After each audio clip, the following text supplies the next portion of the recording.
Hello, Al pals. This is Big Al. Welcome to Big Al Presents Films with Friends. Tonight, the film is the 1977 Steven Spielberg sci-fi classic, Close Encounters of the Third Kind, an absolute masterpiece. In my estimation, and many people's estimation, one of the great classics that came from the '70s that really started the the renaissance of sci-fi films. Well, that is the film, and the friends tonight. Of course, the usual suspects we have in here tonight. Like to welcome, of course, looking very mashed tonight is the lovely Nanette of Netter's Network, and that means something, Nanette. That means something. Well, see, I love potatoes. And when I was trying to pick the avatar for tonight, it's like, I gotta be the potatoes. Got to be the Got to be the potatoes. potatoes. Of course, with Nanette, her better half, who is looking very young tonight. Um, The and tragic hero of this movie, in my yeah, opinion. yes, and the actor was known as One Take Carey or something like that because he always got it right on the first take. I Oh, heard that's pretty so. cool. Yeah. So Troy Pacelli, Cartan the Klingon cleric, how are you doing tonight, sir? I'm doing very well. What you sipping on tonight? As if I had to guess. A vermin, virgin limoncello. Wow, you're getting the I'm hard stuff. sucking on vermin now, baby. I just put a little bit of vermin in some vodka and let it steep. Ooh. And I just got a Diet Green Tea Citrus. Gee. Yeah. Uh, I'm having the last of my Jameson's whiskey in another old fashioned. It was so yummy last night. I decided to have another. Uh-oh, so Troy's getting loaded for tonight. He's one, And and then he's got soda. of course, with us, special guest, Agent Boomer. How are you doing, sir? I'm doing well. My avatar is the great director Francois Truffaut, who has Mhm. a part in this movie because Steven Spielberg was a huge fan of his. And it's the only acting job Truffaut ever did where he Yeah. didn't direct himself. Yep. So I was like, that's pretty cool. Yeah. He's a man who doesn't like to give up control, so you gotta give him credit for doing that. I had announced, of course, in the thumbnail and all that soundtracks of Birdman. Daniel Herron was going to be here. He unfortunately is ill tonight and couldn't. Just didn't feel up to joining us. I did send him a link in case he did feel better, but he hasn't popped in. But I think Boomer and I kept him up too late last night. yeah, so I'll see. Yeah, see, that's what happens. Your little Saturday night Party too tryst. hard. Your little Saturday tryst just like wipes out everyone for the weekend. These young folks can't keep up with the old folks. I'm telling you, sometimes the old bodies are more used to the abuse. Yes. Let's One way to look welcome. at it. Going to welcome the chat tonight. We have, well, of course, Troy was the first one that said anything. I guess Evelyn must have put something up Yeah, because Evelyn said, what was it she said? She stopped by and she said, a little bit later she said, hello, everybody, but she had originally stopped in to say, stopping by to say hi.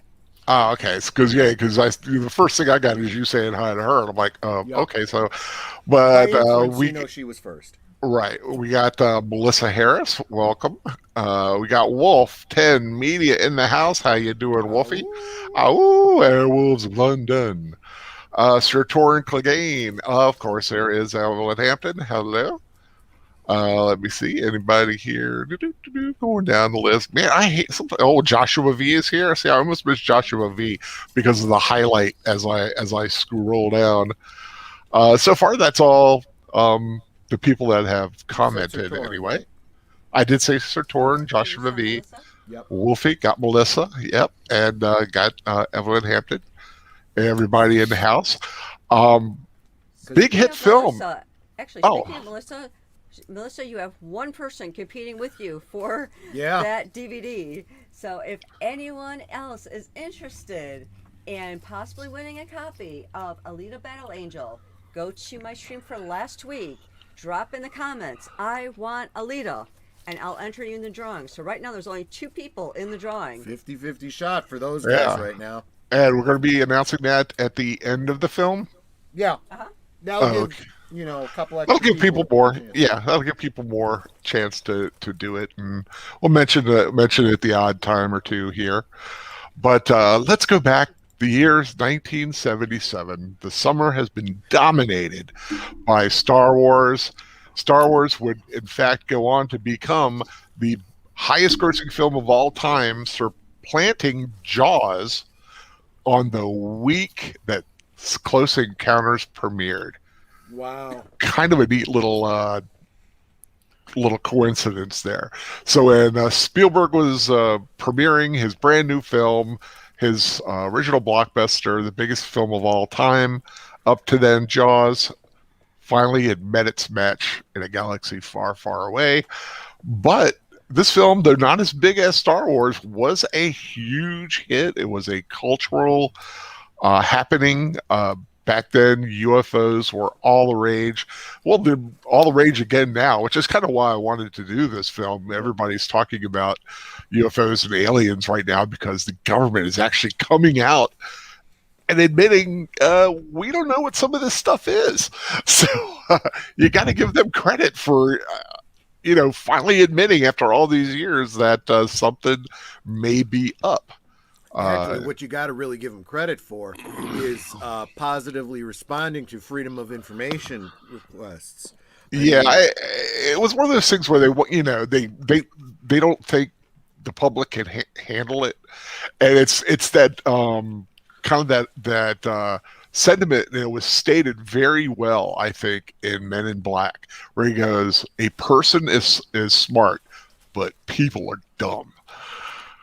Or something like that. The past year and a half have definitely demonstrated that. Yeah, I mean, a group kind of gets a little screwy. You can have one person, they can be perfectly sane, but you put a bunch of sane people in a group and they become discombobulated and insane. But remember that Doctor Who episode where he was on the the train in the future with all those people and they all went nuts on him? Remember that? Yeah. Yeah. That was a great episode. What was it called again? I don't know. David Tennant was in that, and Donna was his companion, but she was just at a spa. She was. Yeah. I think they were filming Turn Left at the time. Mm-hmm. Yeah. And she was doing some stuff for that, and they were filming the two at the same time. But that's a creepy episode. Talk about great writing. You have a creature, a storyline, and all that stuff that you never find out about, you never see, and they never revisit again. That is good writing because that's not what it was about. That was just a framing mechanism. Yeah, everybody starts, getting scared for their lives, and everybody starts acting very weird and throwing people under the bus. Paranoia can be a very powerful weapon to use against people. So, but yeah, and that's I think what the government's been up to, just trying to keep people kind of calm, but everyone knew something was going on. Either if it wasn't people from outer space or whatever, it was the government doing something, or Russia or China or somebody. Well, that's just it. That's the scary thing, right? At this point, we almost hope that it's aliens rather than, a non-U.S. agent. I remember at the time, because 77, I saw it in the movie theater when it came out, and I was big, into all that stuff, UFOs, Bigfoot, ghosts, any kind of mystery. I loved it. And so I saw this, and it was in my wheelhouse. And it's that imagining the wonders of the universe kind of thing. And just really liked it. It was a lot different. Like I said, you get that outer space fantasy with Star Wars, and in this one you have a much more it's sci-fi, but it's it's a cool human drama, and you follow Roy Neary, Richard Dreyfuss's character, and his obsession with the sightings and his own drive to, because he's it's not giving anything away. He's influenced when he sees this thing. He kind of is tagged as being a desirable person that the aliens would like to meet. But all the mystery, a lot of the mysteries they talk about in this, Flight 19, Bermuda Triangle kind of stuff, it's always fascinated me. And at the time, you didn't have, like, of course, the internet and everything. Yeah, you had to buy the UFO magazines and also Fate magazine, and it was a great time. So what are you guys' experience with this film? Did you see it when it came out or later on TV, cable? I saw it when it came out because I'm old. Yeah. And the only thing I really remember about it, because it's been a really long time since I've seen it, is really the mashed potato scene and the music. Yeah. Yeah. Definitely the music. Of course, John Williams, who is just, please, icon. And there was something, and I was reading about it, and I think Daniel might know more, but they usually would compose to a film after it's pretty much done, whereas John Williams actually did a lot of the music before some of the filming and the editing was done. Spielberg edited a lot around the music because the music was just so good. And it started to become a thing, I think, a little bit. You get the tune or a fanfare or something, but just 5 simple notes. Oh my God, I couldn't even. Yeah. And everyone was doing that after, and there was a hand motion that went with it too. Yeah, I know it. There's some, whole thing about it, but yeah, it's like a universal hand thing that denotes each note or something. Yeah. But that, if you notice the thumbnail I did, if anyone noticed the bottom, did anybody pick that up? The little bottom strip on my thumbnail had the little colored lines, which is kind of like they do at the end. A little. I found it somewhere, and I just thought, hey, let's just do it like do do do do do do do do do do do kind of thing. But yeah, so that everyone knows, I think let's go ahead and let's light this candle, because it's a long film. It's not super long, but it's 2 hours 17. And we do believe this is the director's cut. It's 2 hours 17, which is I think the version everyone here pretty much has access to in some way. The theatrical cut's 2:15. The original, and then they did a special edition which was 2:12, and then there's a director's cut at 2:17, which is the one I believe this is. So hopefully everyone's got that version. If you don't have that version, watch along anyway, because it really most of the stuff happens at the end where they kind of added stuff. Although I think there's one scene maybe that they cut in the special edition. I'm not really sure. It's weird when you get a special edition and it's actually shorter. And I know he added a lot of stuff like that. I told Troy, it's like, if he ever gets the hankering, he can build whatever he wants out of his mashed potatoes, but he's not making that monstrosity on my dining room table. Yeah. What a great, I would love to have a model of the Devil's Tower like that. It would be so cool. Maybe not that big, yeah, but like a little. I've always been fascinated by this. One of those places I would love to see because of this film. Just this, whatever. But we got longest running superhero RPG on Earth has joined us. How you doing? If I'm not mistaken, was it the wife's birthday today, or they were celebrating the wife's birthday? Chris Kent, I believe, if I'm not wrong. Please type if you were. If it was, please, everyone, wish her a happy birthday. I think had a rough year, and I think they could use all the good wishes that everyone has coming to them. But anyway, we're starting the film tonight.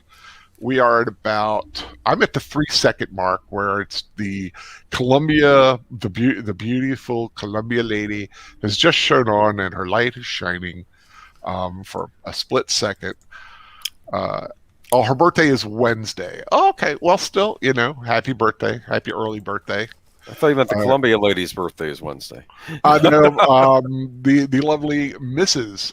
longest running superhero RPG on Earth, her birthday, and I know that they've had a rough time in this past few months, and they could use all the good wishes that they could get. So if everybody can get ready to watch, we're going to watch, which was the number 3 film of 1977. Is everybody ready to go? I'm ready. Everybody ready for the Close Encounter of the Third Kind? Start at 3, 2, 1, play. Always loved the classic original poster with the road with the light in the background. Do you know what I'm talking about? Yeah, the original, it was like this road that ran into the distance, and there's this flare of light at the end of that road. Always just a classic image, I thought. And I had a shirt like that. I wish I could find them. I need to reproduce all the weird shirts I had as a kid and reproduce them for myself now. But I had that, and I always liked it. And I found an old picture of my grandfather and a lot of my uncles, and I'm in the background, and that's the shirt I'm wearing.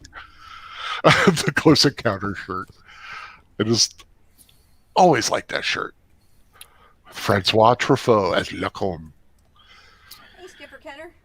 Now I saw this. Welcome, Skipper Kenner. Yeah. Hey, buddy, how's it going?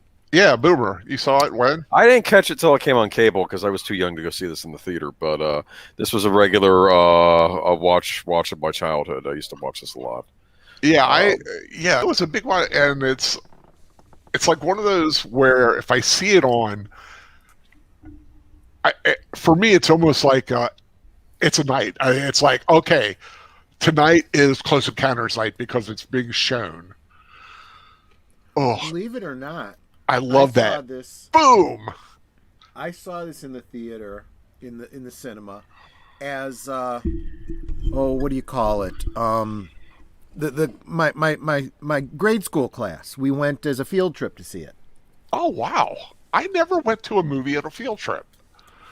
Went to a Shakespeare play, but never went to a movie. That would have been an awesome movie experience. That was what our schools always did. It was always museums, the Art Institute. Yeah. The Sonoran took us to see 2010 when that came out. Oh. I enjoyed that. A lot of people kind of iffy on that one. I thought that was a really good film.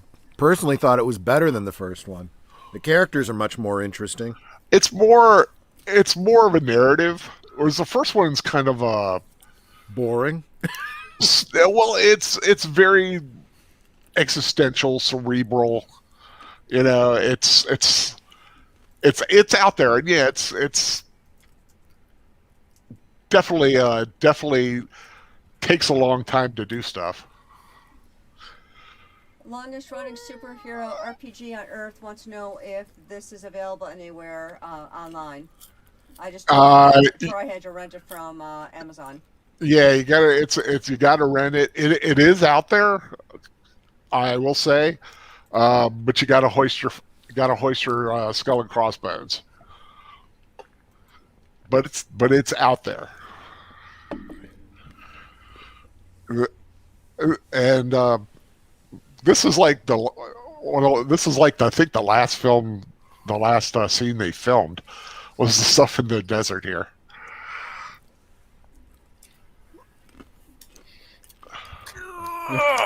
That is not it's hard enough to translate any two languages.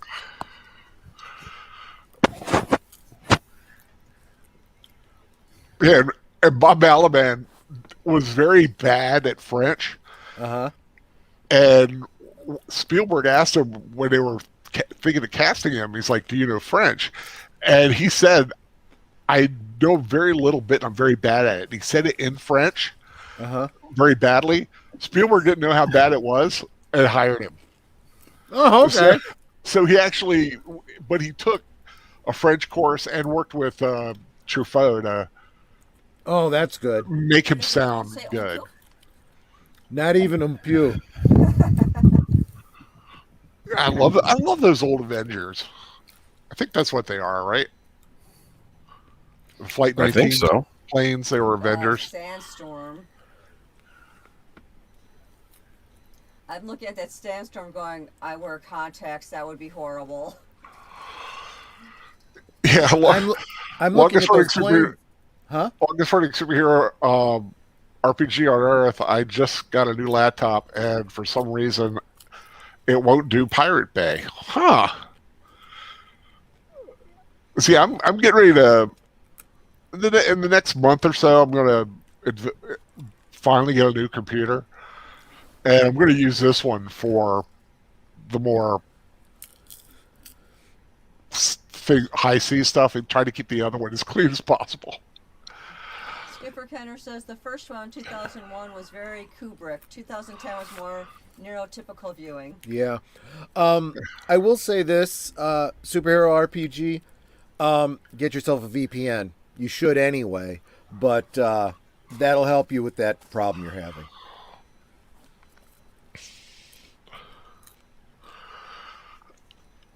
As a Flight 19, for anybody who doesn't know, was a group of Avengers that were on a training run and got disoriented and disappeared.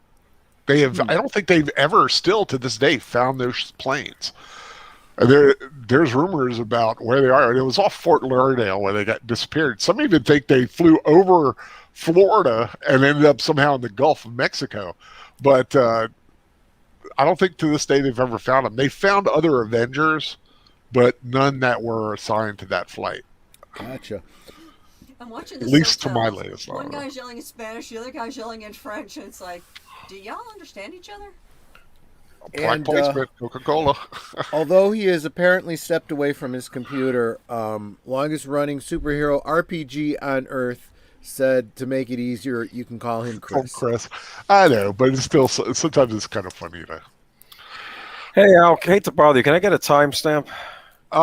Sure. I'm at 6:43, 44, 45. Thank you. Yeah, Thank you. that's exactly where I'm at. Checking the guy's sunburned face out.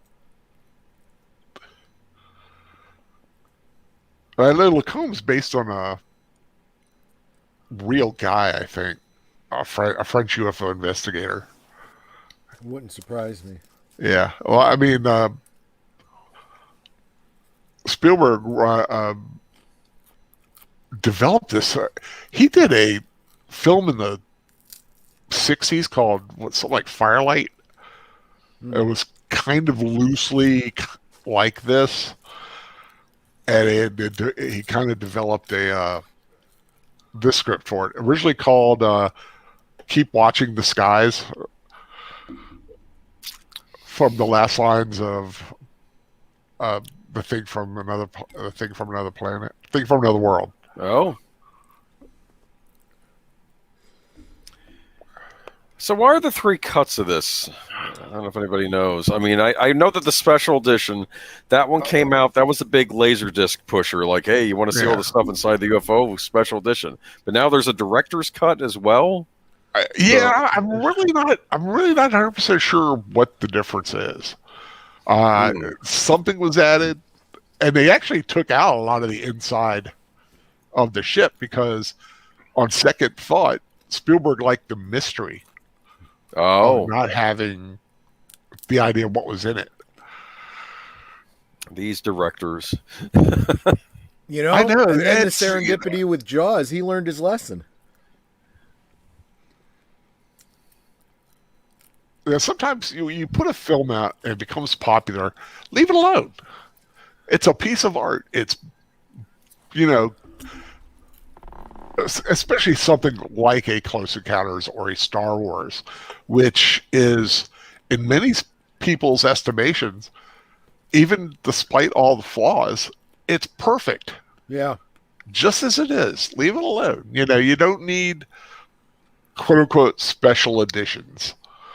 You don't need to go back and re-chop it up or something like that. People want that original theatrical experience. Well, go ahead. I was going to say, what's interesting, because I got this on DVD years ago, and I believe that the DVD they released is the special edition. And then later on, what it is, I was able to use the DVD to get a digital copy on Vudu. And then if I go into my Movies Anywhere account, it gives me all 3 cuts, whereas the Vudu count gave me the director's cut. So everything's messed up. Okay, it's like you get I get the digital version I got as the director's cut, even though the DVD I had was the special edition. Yeah. Then I have access to all 3 by using a different service. It's weird. The whole thing's weird. Yeah, CK in the house, I see. I was listening to the other day Clobbering Time's live stream, guy who streams same time we do, and he had a panel of people, and they were all saying exactly the same thing, talking about old British TV shows and how the quality and special effects were just horrendous. It was worse than B films, but the writing was always excellent. Right. And it's like we flipped the script and we have all these great special effects and, you know, sets and costumes and makeup, and the stories suck. People prefer good story over anything else. And I will take like the old Doctor Who's effects and costumes any day, because there's a charm about it. I love this scene, how they do this whole UFO sighting, all from the point of view of the air traffic controller.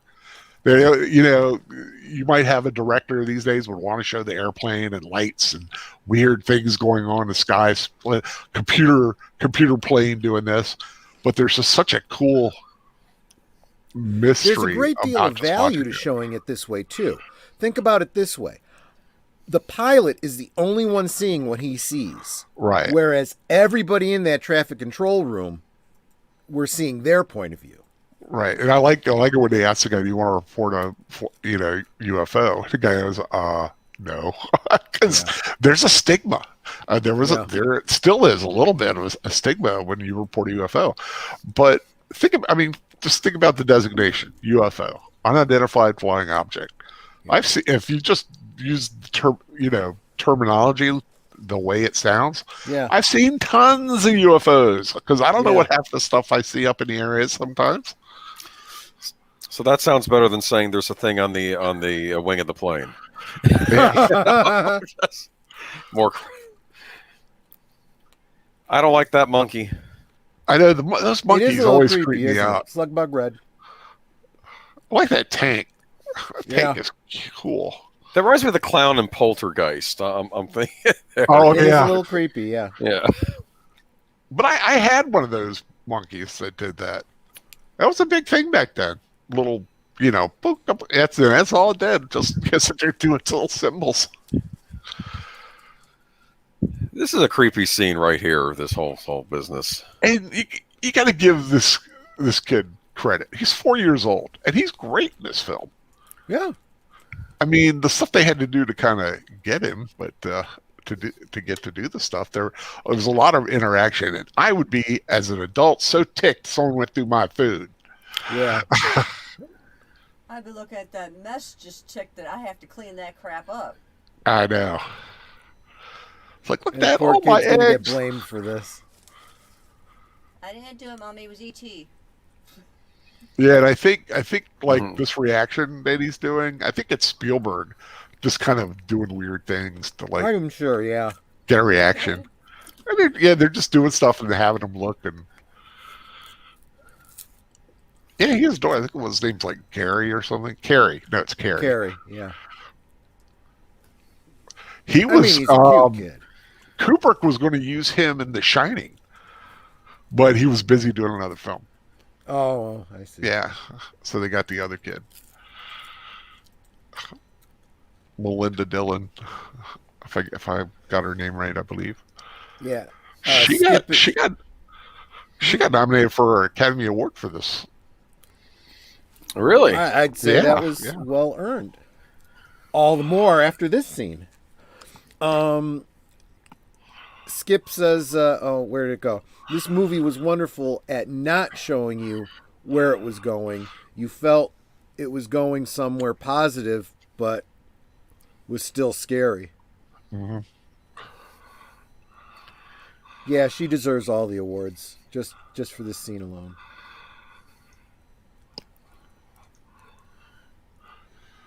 And love the sky and how it looks. Just how like dark and no, there's no light It's cool pollution. that you appreciate that because the only way to do that is through special effects. You can't just film like that. But like just how dark and then that mist in the background, or light pollution or something like that. Richard Dreyfuss. Richard Dreyfuss, who almost didn't get this role because his price was a little on the high side. But they had like Gene Hackman was considered, Pacino.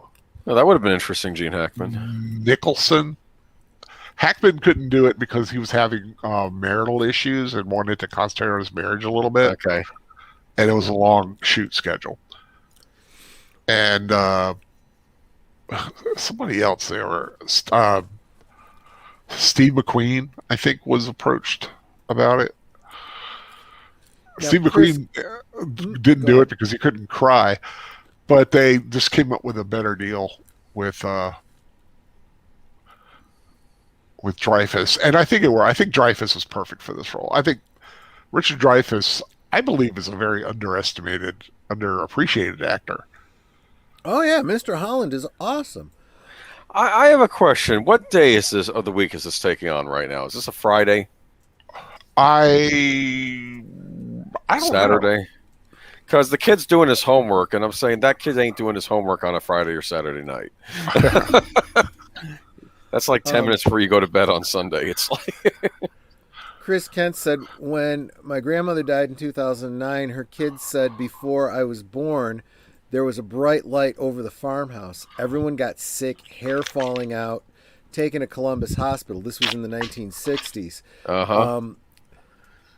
That one sounds like a government thing. I'd blame the government on that one. I don't know. Okay, why is that bigger kid in the playpen? That's a good question. Why is he destroying the doll?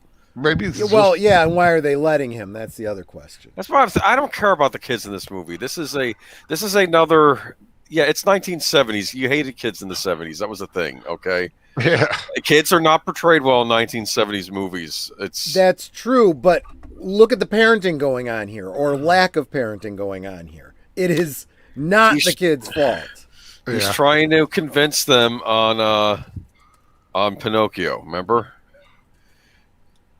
And they're all like, "I want to watch some stupid movie for kids." You know, it's like... Yeah, because I think, like I said, I think it's the little girls thing, and he was just blessing. And the movie they're watching, 10 Commandments. Yep. Yep. That movie is 4 hours long. Yeah, like what day is this taking place on? That's what I'm wondering. This is. I'm sorry. What's funny, if 10 Commandments is on TV, it's probably a Saturday night or a Sunday. Sunday, I think. I don't know. Could be a Sunday. I don't know. Maybe I'm overthinking this. Oh, that's cool. The little lake lights up on the train set. Melissa Harris is asking for a Poltergeist trilogy rewatch. I'm willing to do the first one. I don't know about the other three. The other ones. We gotta watch the third one, Netter. Got to do the third one to see Netter. There was a remake of Poltergeist 2, from what I hear. Yeah, I didn't see. it sucked. Why? You don't need to remake Poltergeist. It's perfect. As is, holds up. I like that one little light you see flying across the sky. I saw Rudolph. I saw McDonald's. Of course you did. I'm kind of curious. Is this the first movie McDonald's was seen in, or were they in there before? Because I don't know. I'm trying to think of. I don't know. Because I guess by then they were finally a national chain and stuff, right? Oh, well, yeah, McDonald's was back in they were around back in the 50s. I know. Well, I don't know. I watched that movie about. I don't remember a time that there wasn't a McDonald's. Really. Okay. I like how his truck looks like a UFO in the vlog. It's just got all the like that. I'm lost. This is why they created the GPS, because those maps were horrendous. Okay. Yeah. Oh. I do remember like trying to find my way and getting a map out, and yeah, so do I. that is an annoying thing, man. GPS was an amazing invention. See, I'm saying something positive about the modern era. Well, Turkey. Oh, yikes. With all those wrinkles in it, how can you read it? That's the thing. They never fold properly either. No, I don't like them. I've gotten lost using those maps. I don't want to think about it right now. Okay. I like Jackass. He calls him a turkey. I mean, who calls people turkey anymore? Yeah, you turkey. Up your nose with a rubber hose. Hey, people Twice as were. far with a Hershey bar. Oh. McDonald's was proud of several million hamburgers they'd serve. You know what? I know McDonald's gets butts on their hamburger. I would rather have one of their simpler, I like their double cheeseburger. Like the small, regular double cheeseburger. Oh, Yeah. I could eat like a bunch of those. And their McChicken is underrated too, I think. I had a bad experience with Burger King yesterday. I got a Whopper Jr. Oh, I love this. No, yeah, I'll tell you. I about love it. how I love how that thing just rises above him. It was so He doesn't even perfectly notice. done. No, he's trying to find where he's at. Crickets stopped chirping. What the hell? Skipper Gary read the Jackass line was improvised. I wouldn't be surprised.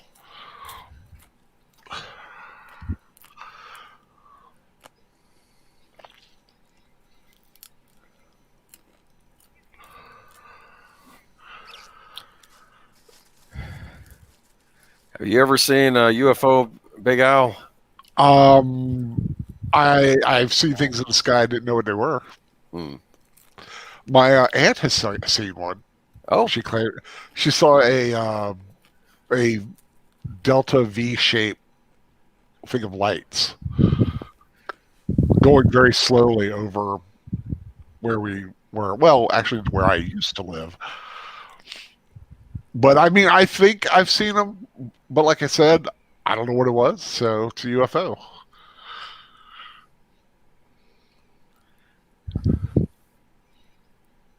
And wasn't he in the thing and they were like rotating it to get all these weird effects? They or must something? have done. That's what it looks like to me. I Yeah. can't imagine how else they'd have gotten it.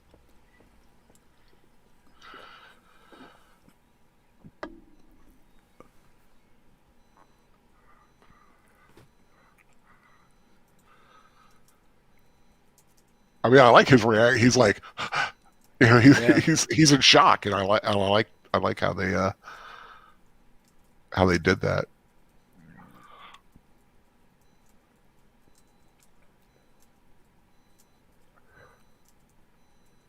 The well. heck just happened here? Yeah, I like what happens like in a moment here.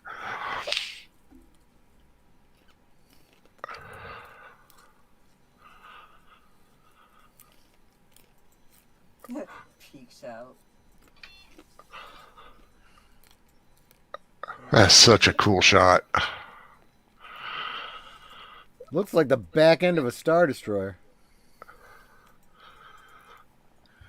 I think he said he was they were he was influenced by a factory he saw, and that's why it like looks like there's like pipes and it's a very busy ship as opposed to just being smooth. I like it. He freaks out when the light, freaks out when the light comes back on.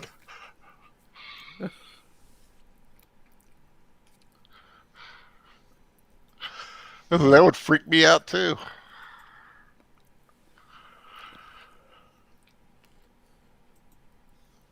But I do love the light. I love the lighting effects in this film.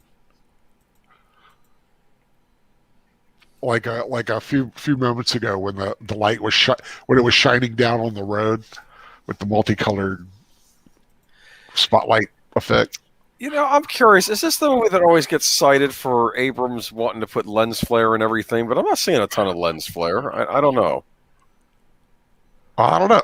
Love that shadow. That's because J.J. Abrams is a one frickin' hit pony. Okay. All he has is a hammer, so he sees nails everywhere. He definitely has his little things. There's a little bit of lens flare from the headlights. I guess, but it's not overdone here, so it doesn't. Yeah, maybe that's what it is. I think for the time it was probably just normal to have a lens flare when you're. How do parents not know that their kid is not at home and is running down the street in his Jimmy Jams? Well, no, she's looking for him. Yeah, she saw him run away. Yeah. Yeah, she's chasing him. There she is. See her? I must have been looking down. Yeah. No! Just running around his Jim Jams. You must be a little slight bit ahead because she just appeared. Now he's about to get run over. Oh my God! Yeah, she just saved him.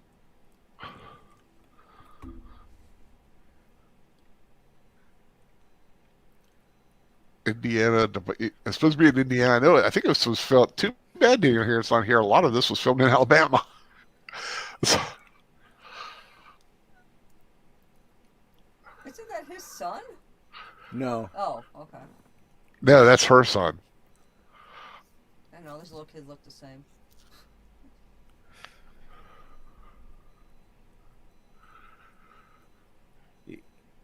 I like that old guy. It looks like John Carpenter. Yeah, a little bit actually. See, that's what spaceships should look like. Yeah. It looks like the saucer section of the Enterprise. No, I'm just saying. I see these things. I'm like, yeah, that's aliens. Okay. Yeah. And the third one with the red and blue lights, that must have been the police. Right. I like the little And red another one. shot at the big man. Whee! You think that spacecraft was speeding?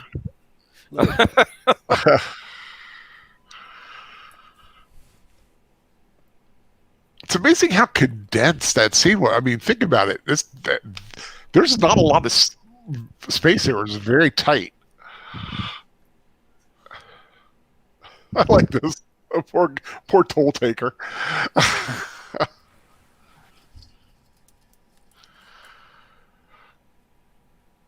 Yeah, you tell the spaceship that they gotta pay a toll. Not above the law. They could have just flown over, right? Though, I mean, Well, they could have. for all I know, that's just kids having fun, you know. It's like,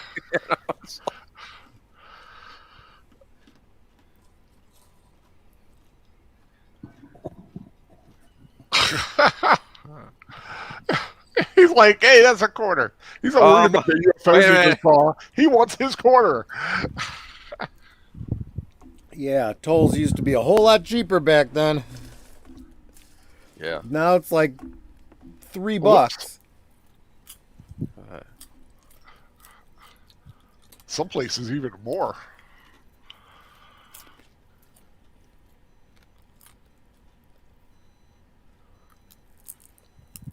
American Yeah, Skipper flag. Kenner's like the mountain and the road were built inside a hangar area just for the film. It's not a real road.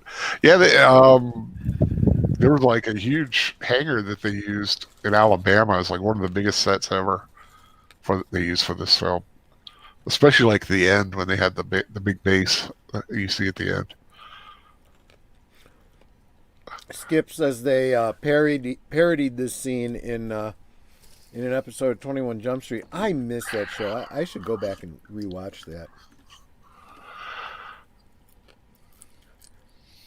Wonder if the mountain in the movie inspired the volcano headquarters of Transformers.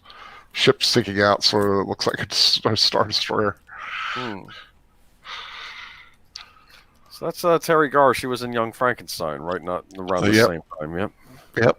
And of course, even earlier in Star Trek. A lot of I people was just forget. thinking that. Yeah. Terry Garr was in an episode of Star Trek. That was meant to have been a spin-off too. It was a Yeah, backdoor yeah. pilot. I would have watched that show. I like that concept. Yep, American Doctor Who. Exactly. Yep. Even had the little servo, which looked like the sonic screwdriver.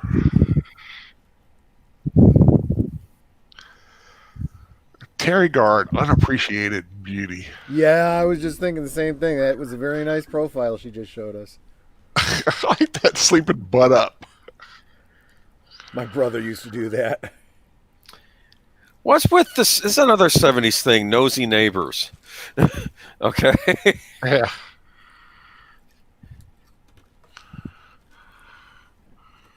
I wonder if there's a scene of her later, like when he's building the big sculpture and she's poking her head through the, like looking, like peeking through the window, seeing what he's up to. You know, Well, he starts like stealing all the stuff from around for the yard, and ripping up stuff. That's a thing. No, that I noticed in the 70s. The nosy neighbor. That's a thing. Okay. That's Yeah. not just a 70s thing. My neighbor next door is an elderly couple. Uh-huh. And they called me about, 2-3 weeks ago. Just said, we haven't seen you guys around. Are you okay? Yeah, we've just been hiding in our basement. It's like, yeah, we just haven't been going out. There's a pandemic. We haven't had. What time of night is this? They were all asleep. Everyone was asleep, and this old lady gets woken up. She has to be peeking out. I'm like 1, 2 in the morning, maybe. I don't know. Oh, maybe, I don't know. Wow, those are ugly shoes. Yeah. They have a messy house. Let's be honest here.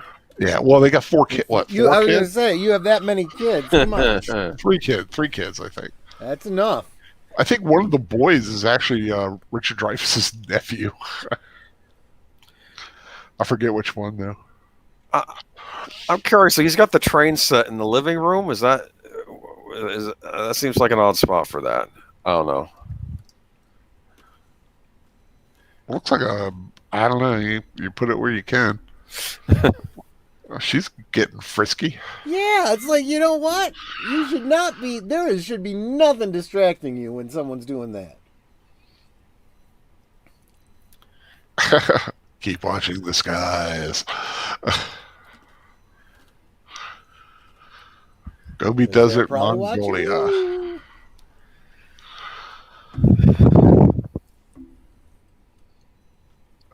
I love a camel.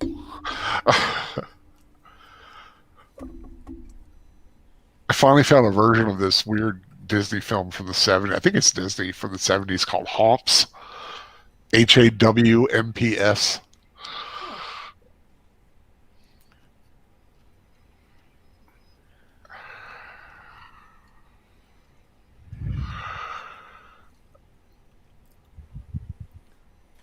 So apparently the UN has cars that say UN on the side.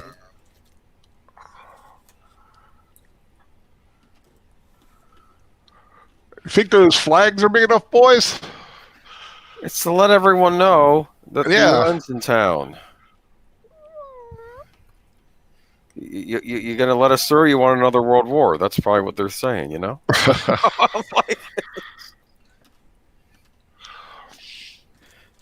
Plus, in all those monster movies, isn't it usually like a UN thing? Like, I don't know.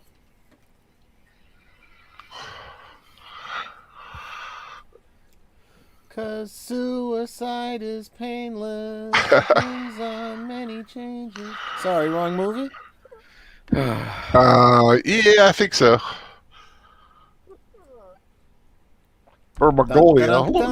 Kind of close to Korea, I guess. No, you're thinking of Sahara. That's the one with the ship in the middle of the desert. Right? No, I'm sorry. There's a ship. Yep.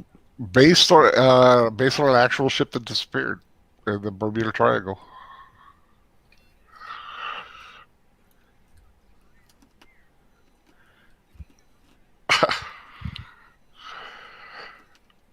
We returned it. again, where are the crew? So did Escape to Witch Mountain hit around this time too? Was that Disney trying to ride the tales of Spielberg? I don't know when it was.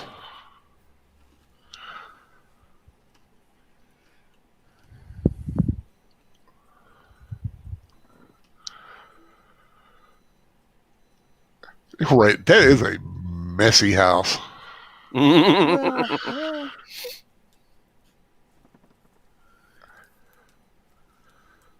I really can't say anything because I got stuff all over the place too. They smack him in the butt with a frying pan. That was a ping pong paddle. Oh, I see. Okay, that's not as bad. That's gross. Man, does she have? Oh my God, ugly wallpaper. Well, it was the 70s. Come on. Yeah, but that's some ugly wallpaper. I mean, who thought? Well, Someone oh had my to gosh. think. Someone had to think. 70s. Let's take checks and put big old daisies on it, and put it in our bathroom. At least it's not green and gold mushrooms, which is what used to be in my old kitchen. Oh, this means something.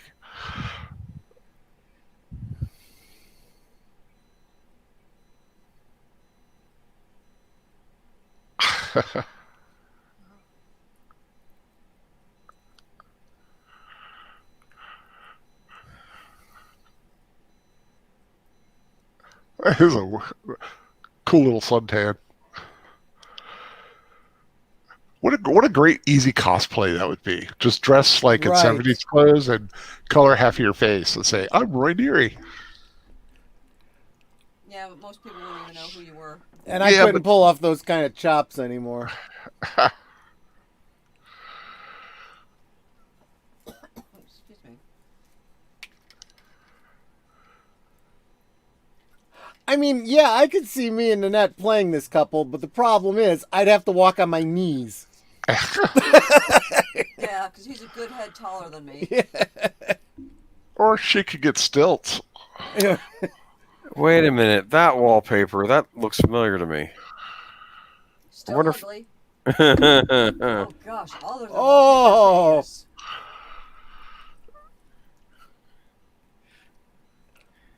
I actually, a buddy of mine had that wallpaper. Oh, feel sorry for him. you know what? It reminds me of the wallpaper they used to have in Wendy's restaurants. It's not the same, Oh yeah, but it has all those like old timey newspaper right, clippings and stuff. I remember that. Yes. They used to have them on the tables. Yeah, I remember now. Okay, that's what that was reminding me of. What is all this stuff in the background there? It's like a lot of stuff against the wall. That's his workroom, maybe. He's a hoarder. You think? Well, this is what I'm saying. I mean, these kids are growing up in this environment, and you're blaming the kids. They're not the ones bringing this stuff into the Listen to house me. and piling it up and keeping it there. Plus, they're not disciplining their kids at all. Yeah. Listen to me. In the '70s, kids were a problem.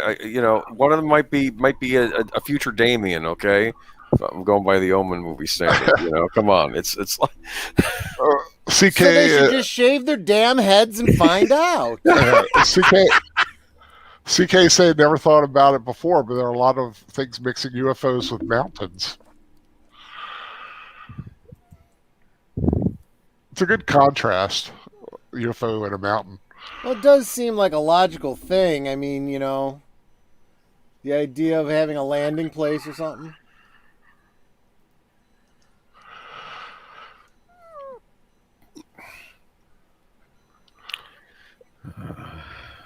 Ya means he has come. That's what they're chanting. Oh, I thought they were saying, "We need dentists now." Aye. Oh my gosh. What the United States has is good dentistry. Okay, as compared to a lot of other parts of the world.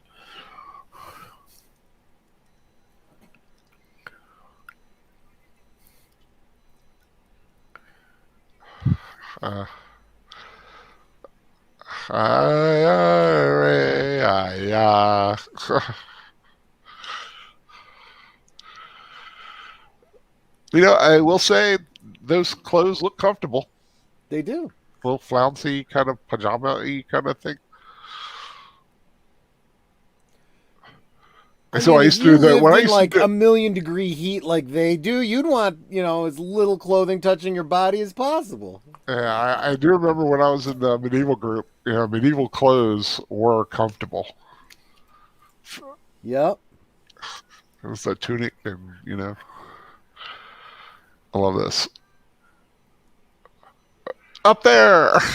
Look, up in the sky. It's a bird. It's a plane. It's aliens.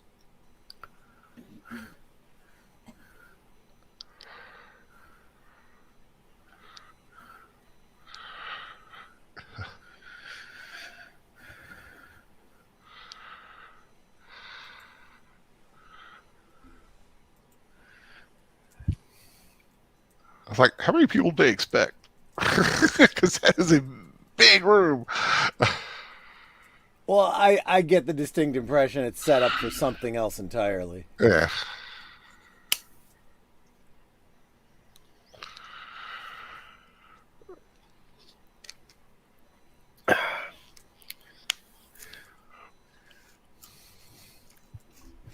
Wow.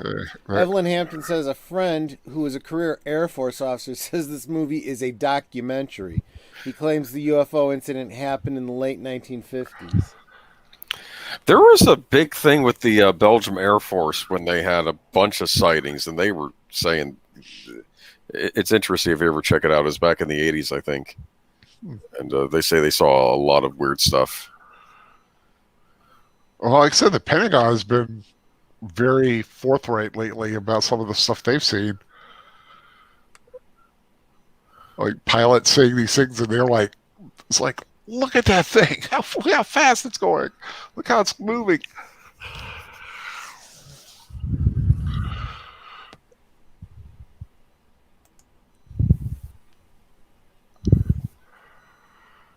It's not how you load film.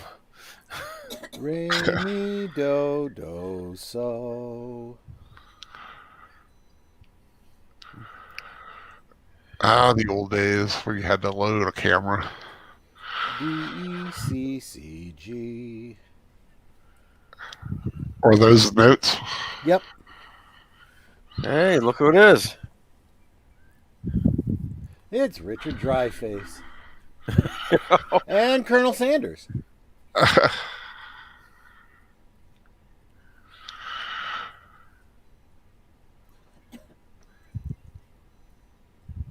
Got the same burn.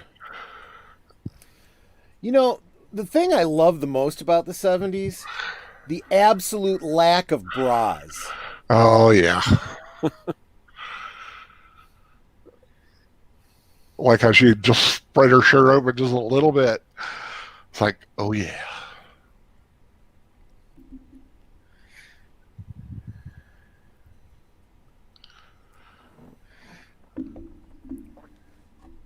We like the kid actor in this? Yeah. Yeah, he's pretty cool. Come on, for what? Did you say he was 4 years old? For 4 years old, this kid is freaking on point.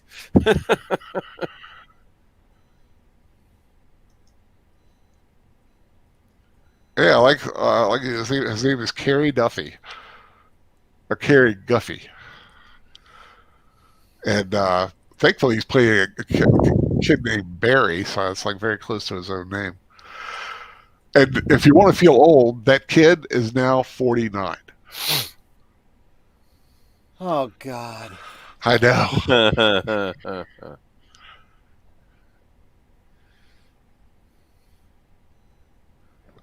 And the last thing he did was in 1985.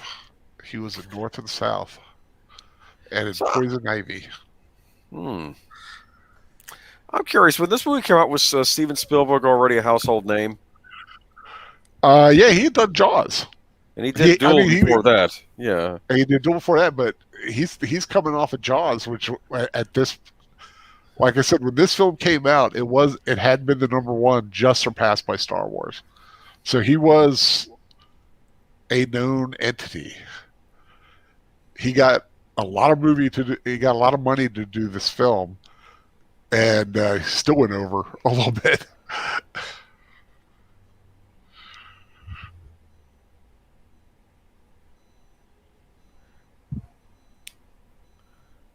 It's like Halloween for grown-ups.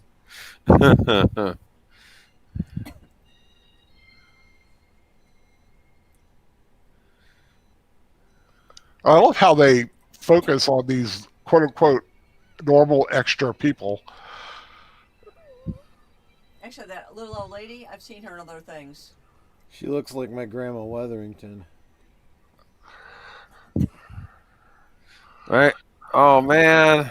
Make sure you turn the other side towards the lights.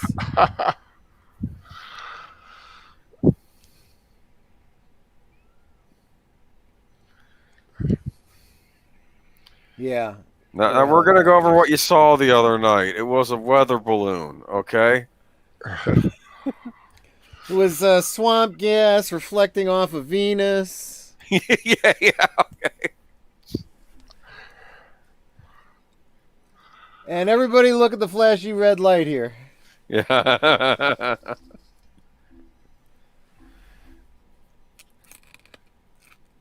You were talking about the Wow. swamp gas and stuff. J. Allen Hynek from Project Blue Evelyn Book. said that Lance Henrik is in this film. Henriksen is in this film. He's What? a security officer. He was I in wouldn't be surprised. He was in Dog Day Afternoon. If you watch Dog Day Afternoon with Al Pacino, he's in the very end. He's the guy driving him, I guess, to the airport, if you see that movie.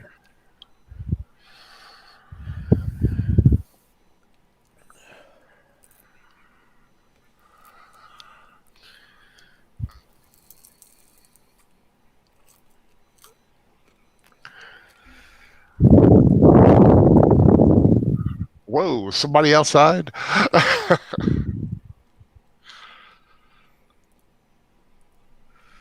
Boomer, are you blowing in our ears? Was I? I'm getting a little ASMR going on. I'm just saying. Yeah, Okay. I was hearing like a wind effect. Oh, I don't. I'll keep an eye. I'm sorry. I don't know if I did that or not, but I'll keep an eye on it.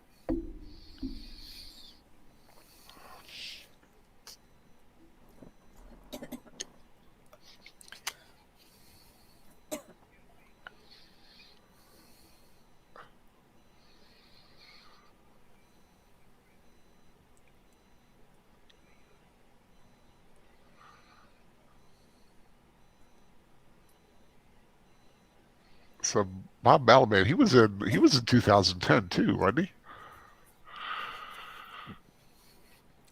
I'm trying to think what else he was in.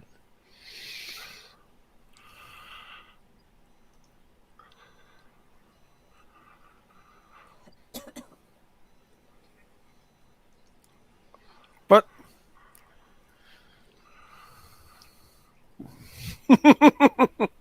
that's a $2,500 globe. I love that globe.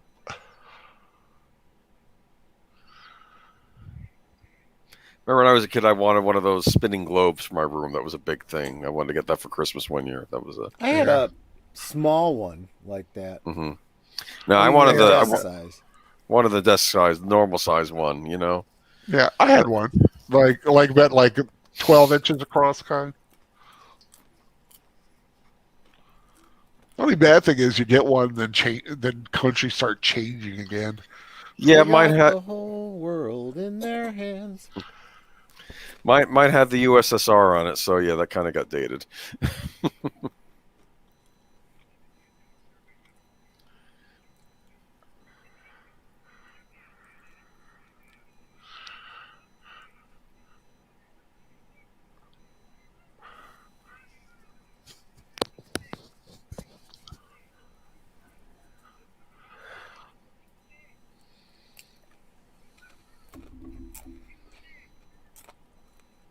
Speak English. You're in America. This is a UN operation. Who cares? They're in America. You know, since they're dealing with alien technology, they should be frickin' speaking Klingon. Oh, shit. Or Vulcan.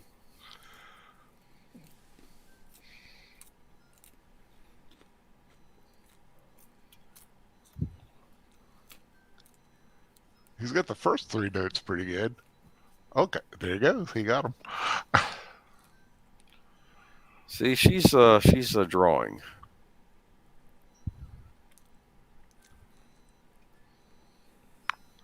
CK has been looking for a glow for his son, but I'll have the USSR. Just saw one at Hobby Lobby that's post USSR. Mm.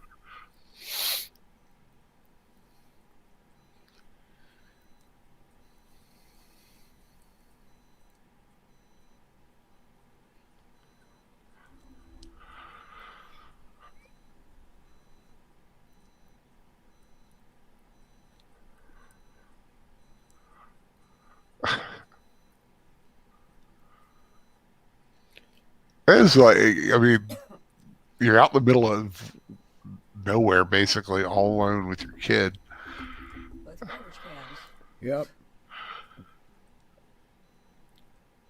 They're here. Oh, sorry, wrong movie. Right. Right? Such a cute kid.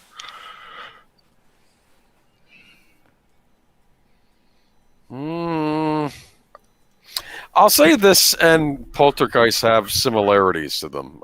Yeah. Like this is dealing with UFO lore, that's dealing with ghost lore, you know. And Spielberg, I think, was involved a lot with Poltergeist too. So, Yeah. I mean, Poltergeist, you know, the movie, not the sequel. Anyway, that always reminds me of the Angel of Death scene from Ten Commandments. The way- Well, it's interesting because they had Ten Commandments on the TV earlier. Maybe that was yeah. This, whole thing. this actually looks a little like Ghostbusters to me. I think they did. I think they used. I forget the effect it was, but it was like 2 different kind of fluids and then paint. The way it reacted. I read it somewhere. I can't remember exactly how they did it, but it was kind of fascinating. They're coming for your child. Well, all she needs to do is make sure she puts glasses of water all over the house. Wrong movie. But there's something to be said for this, right? How many movies were influenced by this, right? That's such an iconic shot right there. When Yep. that kid opens that door. Spielberg in an interview, an older interview, said that's the shot that like identifies his style the most, or what he goes for.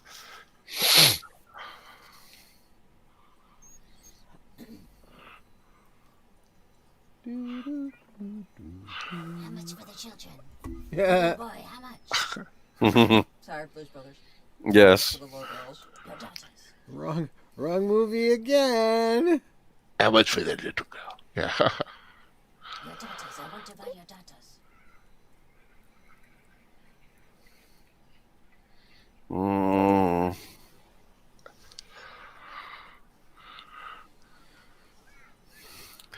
Is that same? Claus is coming to town.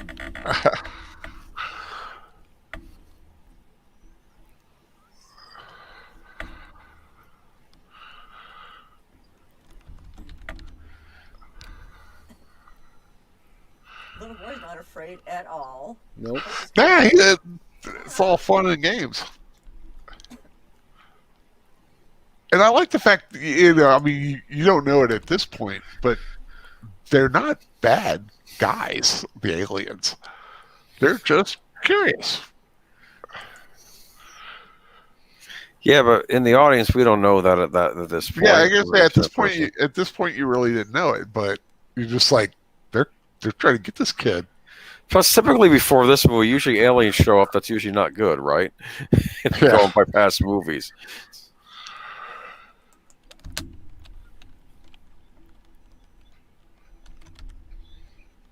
Yeah.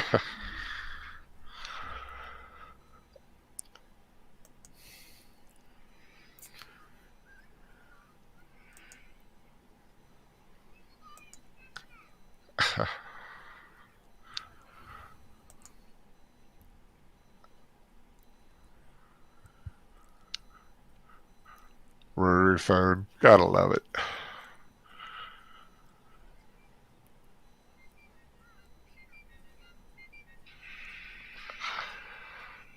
Oh gosh, those old rotary phones.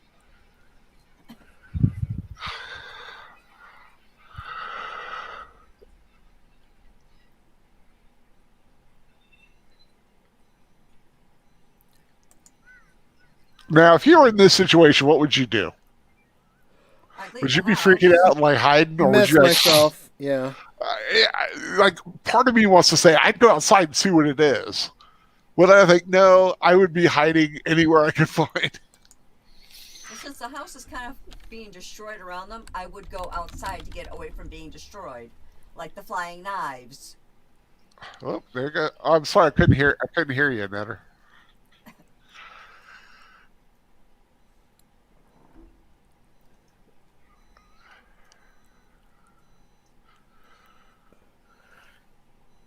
We have your son.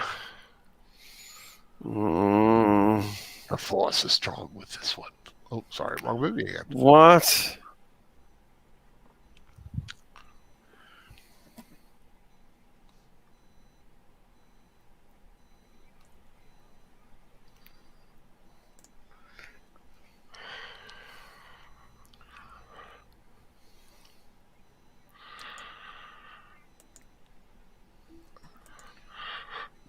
Gary saw like that. Where would you start looking?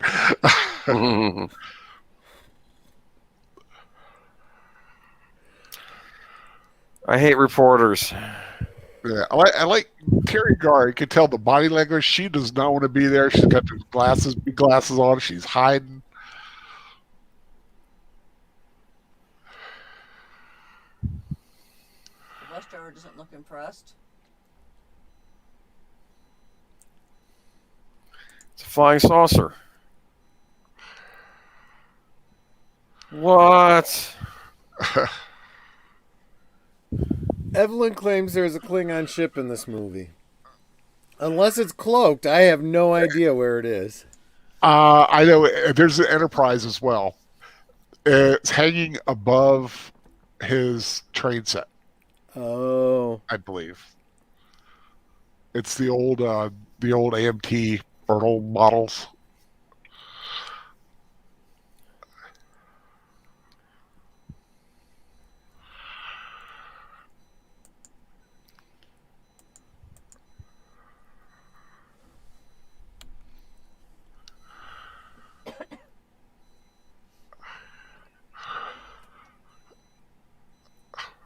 Well, now they have.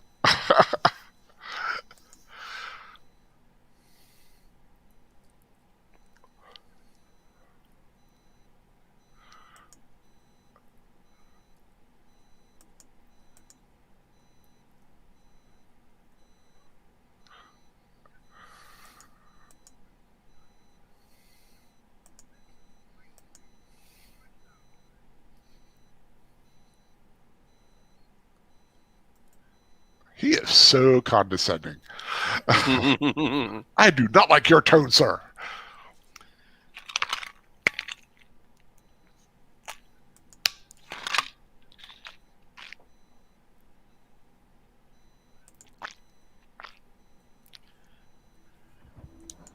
Dee, dee, dee, dee, dee, dee, dee, dee, dee, dee.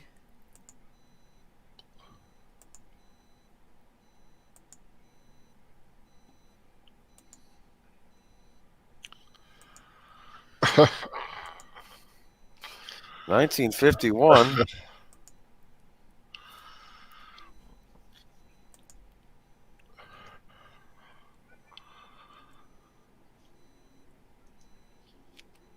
$37. That Bigfoot's got big feet, but he ain't got that big of feet.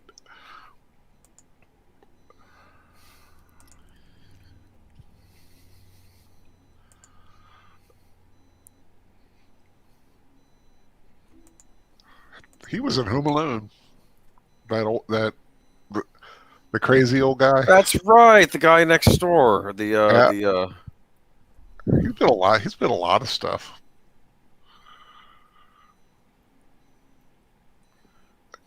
The Quick and the Dead. I remember that. Doc Hollywood, he was the judge. Last Temptation of Christ. Vision Quest, Christine. Is this the warehouse the Ark of the Covenant is stored in? Yes, I don't know. Might be. It's all Maybe one not. big universe. I don't know. Okay, so have you guys must be in a completely different place than I am. Is he playing with his mashed potatoes right now? No, we're in a warehouse, and guys who look like from V are getting on a bus. Yeah. All right. Well, let me know when he gets to screwing around with his mashed potatoes. Yeah, like this is part of the director's cut, I believe. Yeah, the director's cut. Casey Scott needs to get 10 Commandments on DVD. I agree. 10 Commandments 3 minutes ahead. in any form. So just pause. I'll let you know when we get there.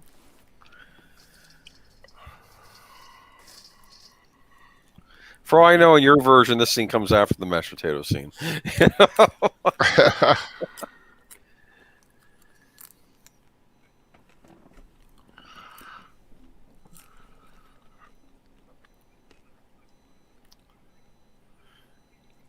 You know,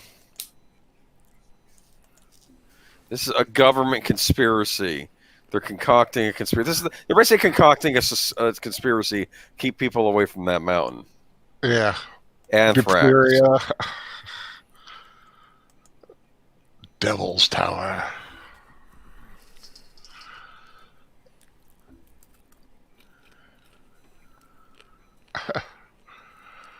Something so scary it will clear 300 square miles. Nuclear. Is that Piggly Wiggly? Baskin Robbins, they're getting all the cars. This is a conspiracy. Piggly Wiggly. Yeah, you're just a little ahead of me. Oh, I am Baskin sorry. Robbins. Yeah, they- sorry. I was Baskin trying to. Robbins there. Okay, Baskin Robbins truck. Yeah, I've been through. I do like Piggly. I would love that if there was a Piggly Wiggly around here because it's Now we're on one of the- potatoes. Oh, are you on potatoes yet, Al? No, All right. No, we're Let me not know when you are. potatoes yet. Baskin Robbins. truck was Okay, now they're at the potatoes. dinner table. Okay, now Now I'm they're caught up. Potatoes. Now we're at potatoes. Yeah, little Okay. kids Caught up. getting his.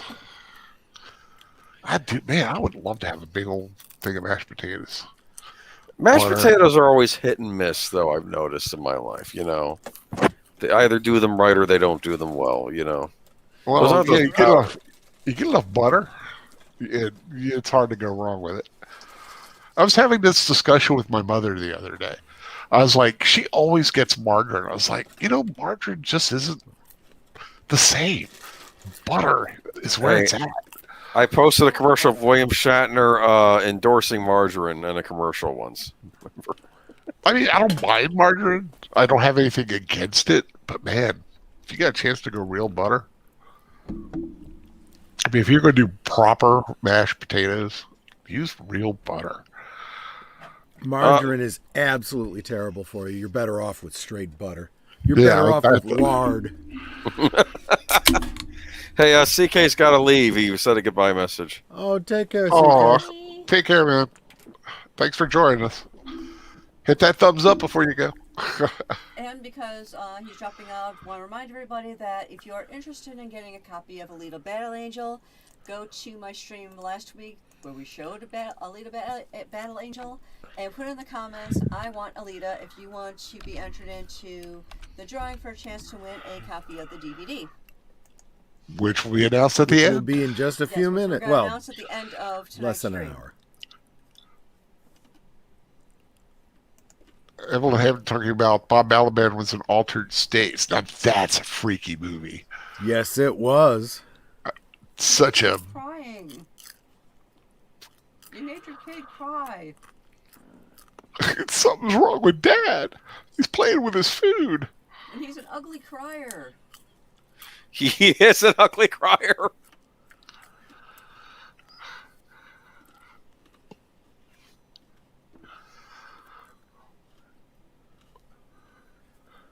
And the thing is, he can't control. Oh man, those little bucket hats with the eye slots in them. Yeah.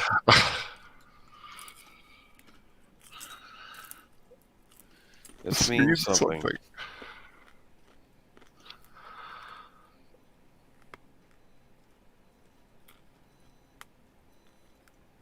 Yes, dear, your potatoes are important. Yeah, Troy, you're never building anything like that in the middle of our table. What? I can build a Star Wars cantina in the middle of our table, but not a mashed potato sculpture. Right. Okay. Like to know where the line is. The cantina won't get moldy, Yeah, good point. and it won't stink. Well, if it doesn't sink, then it's not really being accurate to the cantina. I'm sure that place smelled.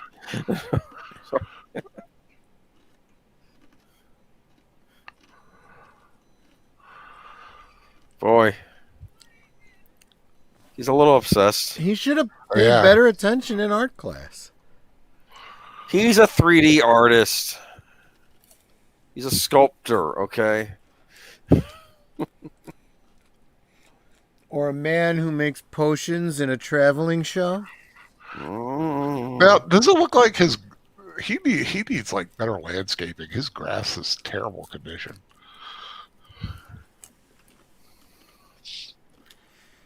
He takes care of the grass about as well as he takes care of his family.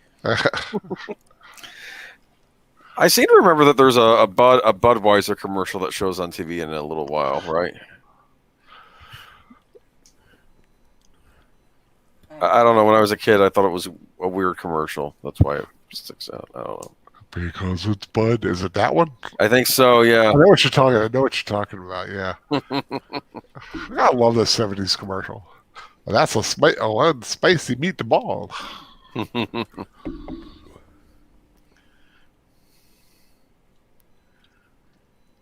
Oh my goodness. She's like, for God's sake, Mom, I'm trying to get to sleep. She puts her hand against the bedroom door like, you woke me up.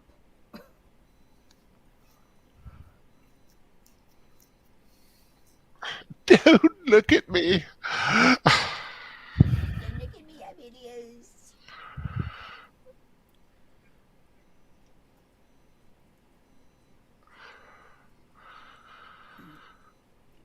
Well, dude, you're taking a shower with your clothes on. Right. I saw her panties. Wow, you were looking closer than I was. Oh God, we were at my daughter's bridal shower, and one of the ladies was wearing a shorter dress. I happened to bend over, and I happened to be looking that direction and saw her big black panties. It's like, I did not need to see that. No, I did not.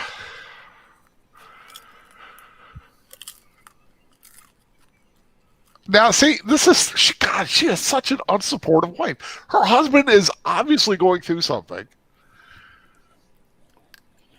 And he's having a hard time, and you're just yelling at the man. Yep. Because look at what the foundation of their relationship was up to this point. He didn't really build the kind of relationship where, you know, that mutual support system was there. Yeah. What? Listen to me. He's right. Everyone else is wrong. Okay? Mm-hmm. I'm sorry. There are bigger Like I things say, at play. He's going through stuff, and she's acting like I'm sorry, bitch. This is a first contact situation we're dealing with here, okay? And the kids are acting all stupid. Kid didn't want to do his own math problems, you know? The way they've raised these kids are going to grow up to be mostly peaceful protesters one day. Oh God! Yeah. I thought you were going to say criminals. No, they're all gonna grow up to be parents because no one's ever told them no. Yeah, exactly.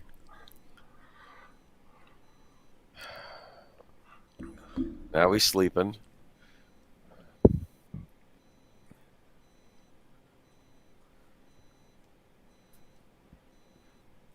Is that Duck Dodgers?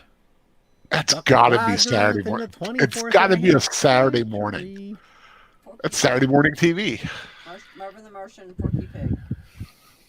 That's what came up under the Yep. words. I like those old cartoons. Yeah. Like Marvin the Martian.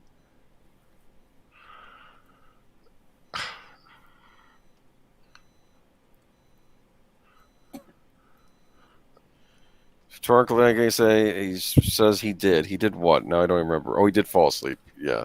Okay. I like the first words out of that kid's mouth is, "Are you gonna yell at me?" I'll have so the Enterprise, the Klingon ship, are the mobile he takes down.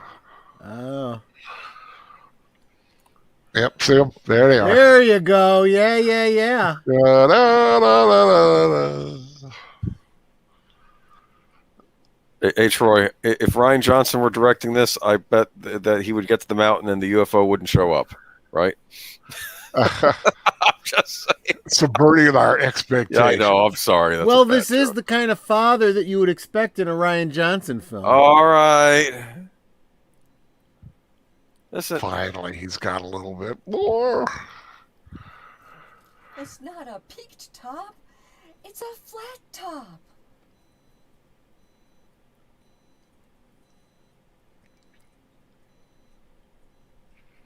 Okay. What's he doing? We need dirt.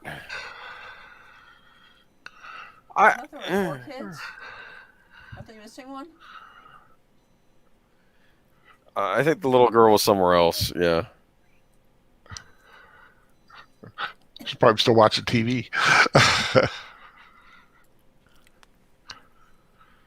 Oh.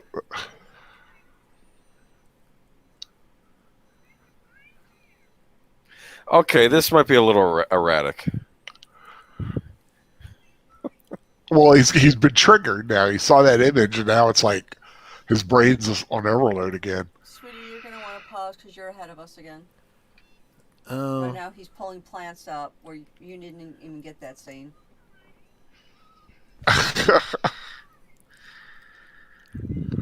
And now he's throwing plants through the window, at least on my screen. Just shoveling dirt in the house. Build it outside, dude.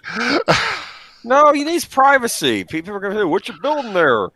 Leave me alone." You know, it's like. Troy ever did that? Tell him you're cleaning that crap up because I'm not, and you're getting it out of the house now. I like what he said there. It's like, if I don't do this, I'm going to need help. Yeah, kids are okay. Help. Well, what are the kids actually doing? Okay, he's just picking the brick up and throwing it. That's not useful. Well, that's the same kid who was whacking the doll's head off, isn't it? I know people are. It'll be really pretty.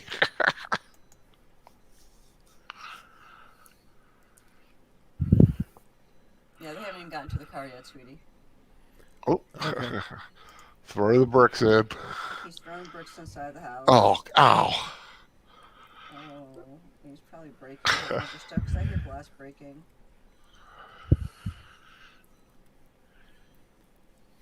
What's this?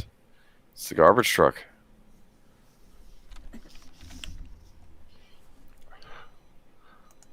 Actually, isn't that county property now? I don't think he can do that, right? I don't know. It really depends. The guy took the waste management dude took the. What the heck, man? You just dumped garbage all into the street and then took the rest. Yeah, it's littering. Oh my goodness.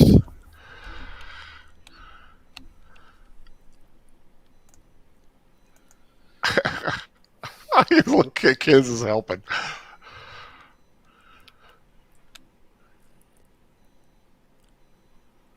I know, he's gonna go steal some chicken wire.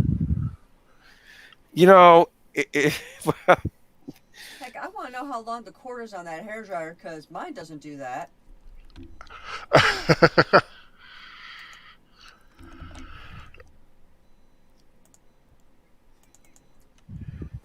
everyone's looking at him. Oh my goodness. Well, Okay. The ducks are going the other way now. No, it's not there yet. But they're getting ready to get into the car, just so you know. Okay. Chicken wire? Oh, it's that crappy skinny fence. And they don't cut their kids' hair. I mean, they look like, you know. Well, it's the 70s. I mean, long hair was She's a telling thing. the ducks to stay. Okay, she just came out of the house. Yeah. She's See, she left him. I would too. You know, what about the vows? Okay, sickness and health and all that. He's Got to not protect well. the kids. Well,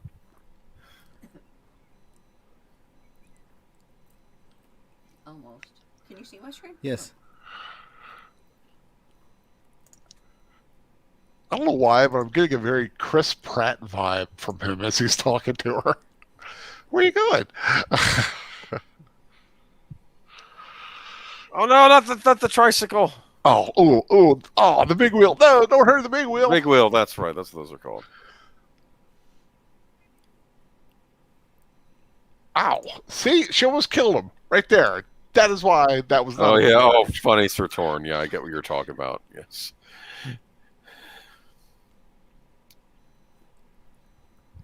Mostly peaceful protesters. Yep. I know the garbage man did not pick up the garbage he just threw in the street.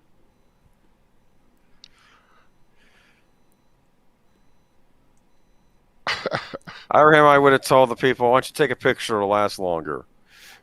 But I like how he gathered up his robe and like tied it, and, tried to make it look right.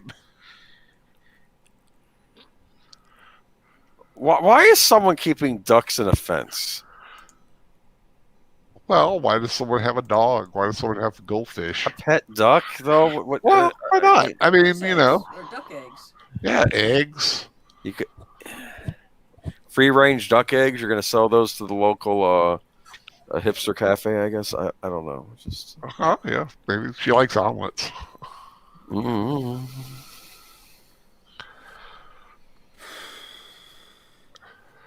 There are no bugs in that dirt, right? Oh, I'm sure he picked all the bugs out before he shoveled that dirt into his house. I didn't even think of that. Now I'm grossed out.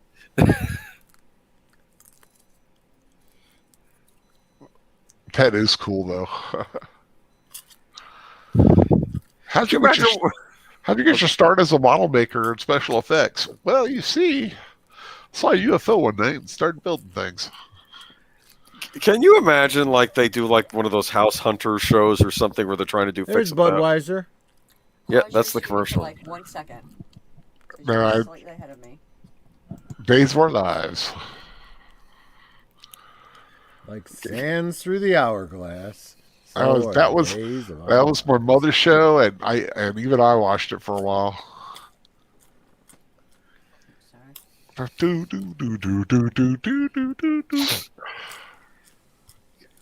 Can you imagine one of those home and garden shows where they buy a house and there's this huge bottle of dirt and crap? Bud is the king of beers. Actually, one of the groups I belong to on Facebook, we talk about like weird houses that just have to be seen. Huh. And one of them, somebody was being evicted, and they spray painted literally every surface with swear words and try renting this place out now stuff. I mean, they literally spray painted every single surface. Is that Howard K. Smith? Yes, they wanted to get Walter Cronkite, but CBS did not give permission. So Howard K. Smith becomes the newsman of sci-fi. Because he's the same one that used to do the updates during the V TV series. Oh, cool.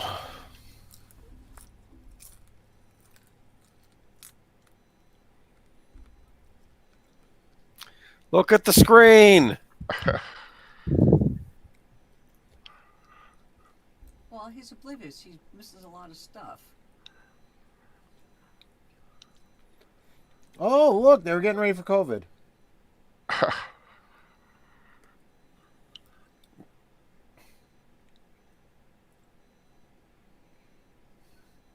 Look at the screen. I can imagine being a kid in the theater just yelling. It's, Look at the screen. Look at the TV. Oh, there it goes. There you go. There. Alternate cut of the movie, doesn't look at the TV and just, doesn't go to the Devil's Mountain. Just She at least draws them, so there's no dirt in her house. And she figures it out too. Plus, she has a more of a stake. It's like her son disappeared. It's like, You know, until this rewatch, I had forgotten how hot Ralphie's mom was. Oh, Oh yeah.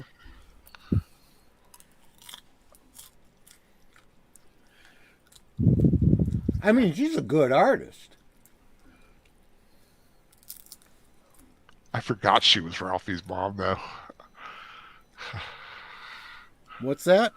I had forgotten she was Ralphie's mom from Oh, Christmas, yeah. Christmas Story. Yeah. Again with the maps.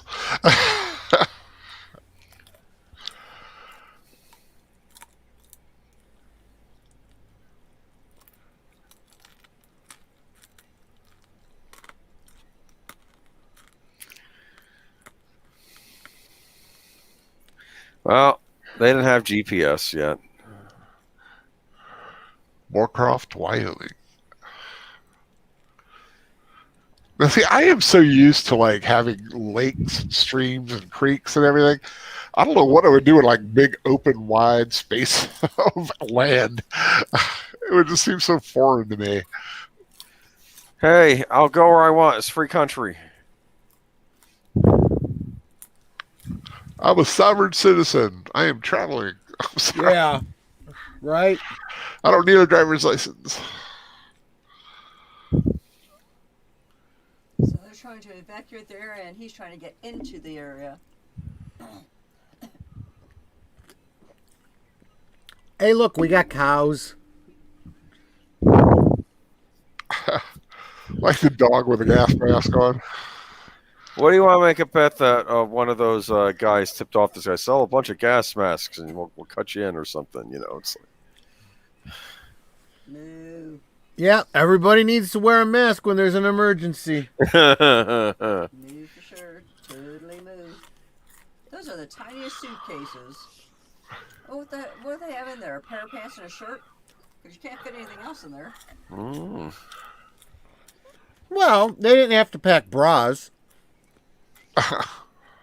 Funny. And look, see, everybody's got, masks over their faces. I don't know. Maybe he's onto something.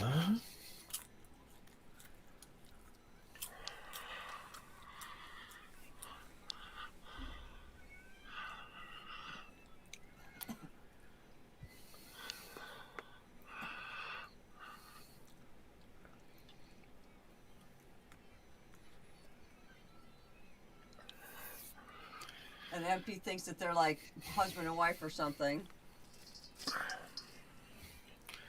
Well, she has a similar look to his real wife, right? Yeah, but the fact they're- is she's not his real wife. Yeah, I know. But there may be this weird bond between them because of the alien influence. The problem is he didn't have a strong enough bond with his own family. No, he had a bond with his family. He was trying to build something nice for them, and they just got all pissy and left.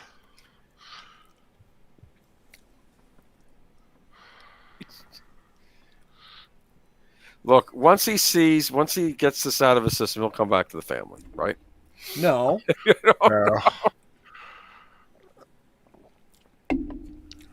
That is the one thing I'll mention at the end. There's something Spielberg had mentioned about the ending, how later he rethought the ending. He didn't really like how the film what the character did, and he would have written it differently.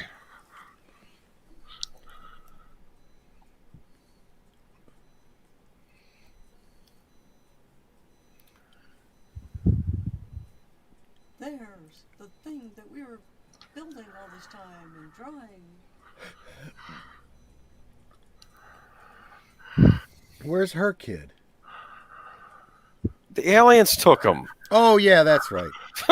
Really? You forgot that? That's like a major plot point there, Troy. I mean, I get You see, I get her motivation. A lot of it's getting the kid back. Okay, I get that. It just he's And just his motivation is getting away from his kids. well, frankly, I don't know. No, you he is know. under an alien influence. The aliens Yeah, are that's always looking the excuse. for a particular kind of person.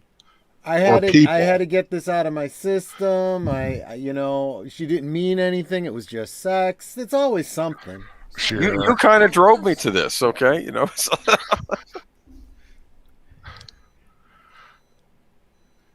Maybe she had just left him alone in the bathroom to take the shower in his clothes for a little while. You know. I was thinking about wonder you the kind- whole time, honey.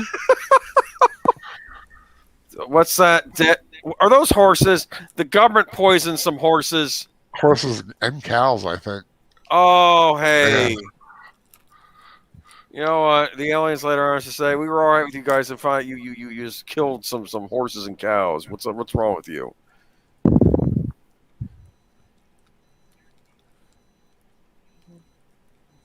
Does she keep checking on those pigeons?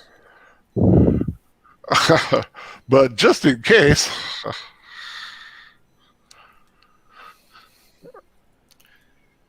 All you need is the gas mask, a hazmat suit, and a flamethrower. Okay, and you're good to go. Garlic, a wooden stake. crucifix.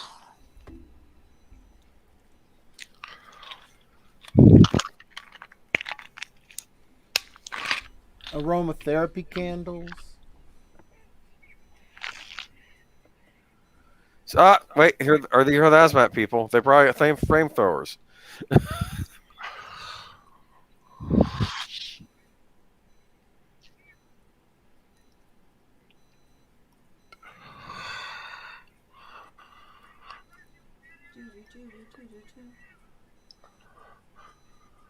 I do want to visit Devil's Tower. That just looks so cool.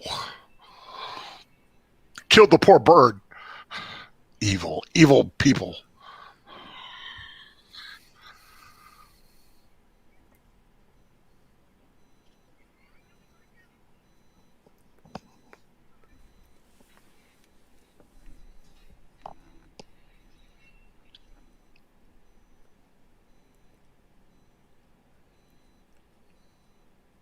What the fuck? Now we get What would the two. They get the two subplots joining now. What were you saying, Boom? I for some reason the thought just popped in my head that they would meet the aliens and they would look just like the Swedish chef. What the fuck? Yeah, Or Beaker. yeah. Me. We were expecting something else. This is,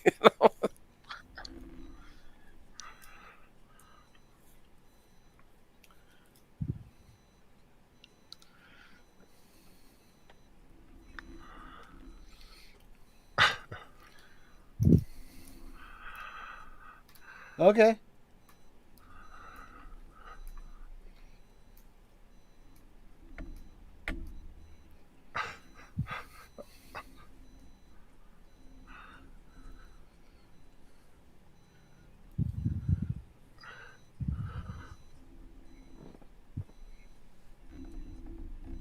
Well, he's actually not technically an artist, but it may have been like this innate ability.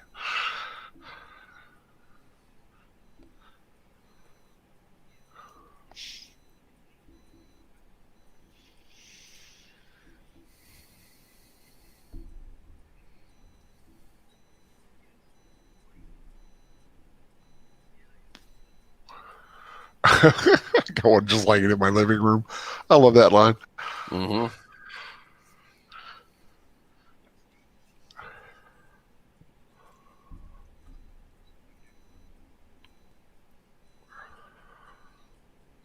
Yeah, so the third kind. Well, close encounter of the first kind is seeing a UFO. Of the second kind is finding physical evidence of it, and third is contact. And there are a fourth and a fifth, I believe. So in other words, like a probing. I think that's where you start getting. I think that's where you start getting into like the fourth and the fifth. Wow.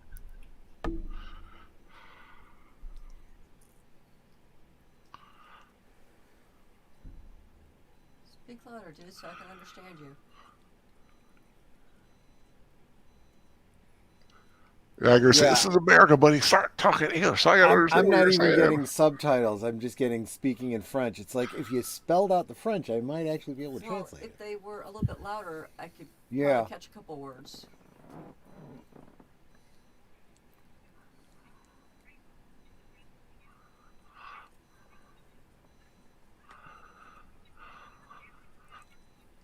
See, they left that in because it was a mistake. Hmm. They didn't know at the time they weren't gonna get Walter Cronkite. Okay, dude. Chillax. Well, maybe there was another report by Walter Cronkite on another news broadcast, right? That's that he saw. that's true. Well, Yeah. one thing you do have to admit, from a simple layman's view of geology, the devil's whatever they call this, it does seem kind of weird, right? Why would there just be this mound in the middle of otherwise flat ground? Well, I think it was. The biggest termite hill in history.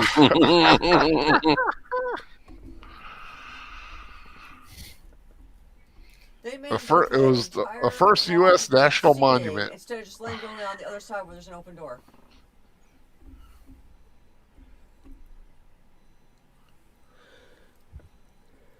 It's the old couple.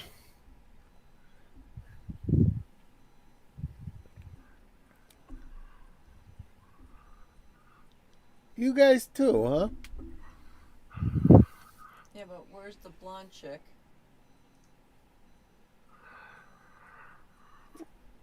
Is that her? Might have I been. think so. Ouch. That's her right there. Yeah. I'd take off the mask and say screw it.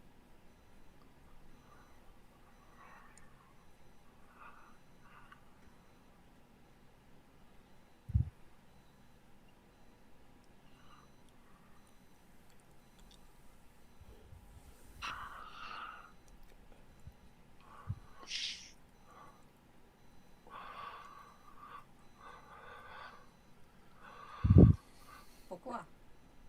Yeah, the one thing I understood out of that. Yeah, I don't know why he said why in English. Yeah. He should have said pourquoi.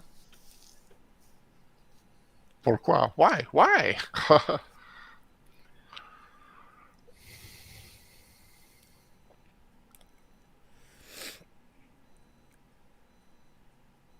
Look, the termite hill.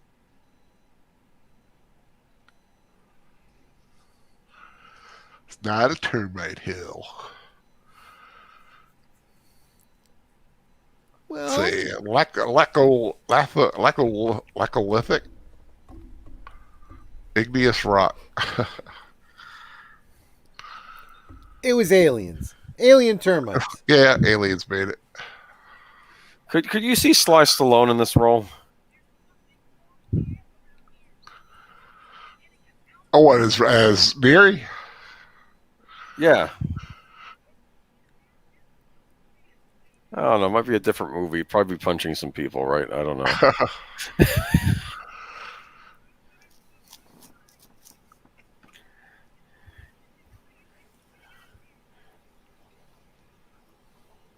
I like that. How many of you are for getting out of here?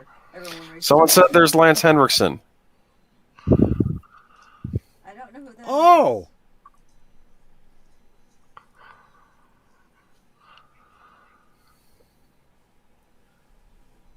Right there. Right there. I don't think I know. You gotta start. Whoa! Somebody blowed into the mic. He was the android in the Alien movie you just did the Oh. rewatch of. Oh, him. Okay.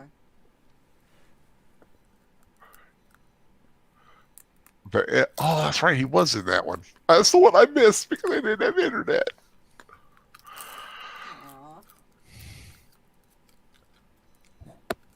Man on the Run. And he says it's not scientific. It's like, it absolutely is. We're testing a hypothesis. That's science. Yeah, it's like, do you not know how science works? Piggly Wiggly. I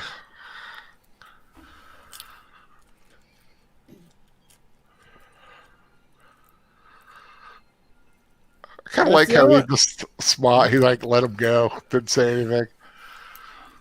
They just had those wooden crates there. I mean, I wanted to see one of them with the Ark of the Covenant inside with the pinwheel of friendship on the outside. Where are they taking them? Away. Yeah. The three that took off their mask and ran, they can't do anything about, but the ones that sit and comply and do as they're told, they can push around and make them do whatever they want them to do. Yeah. Boo. And that's what happens when you have sheep. Just saying.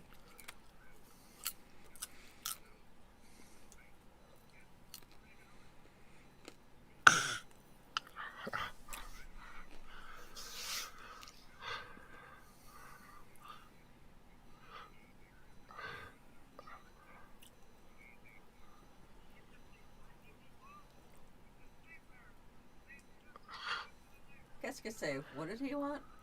What did he say? What is this?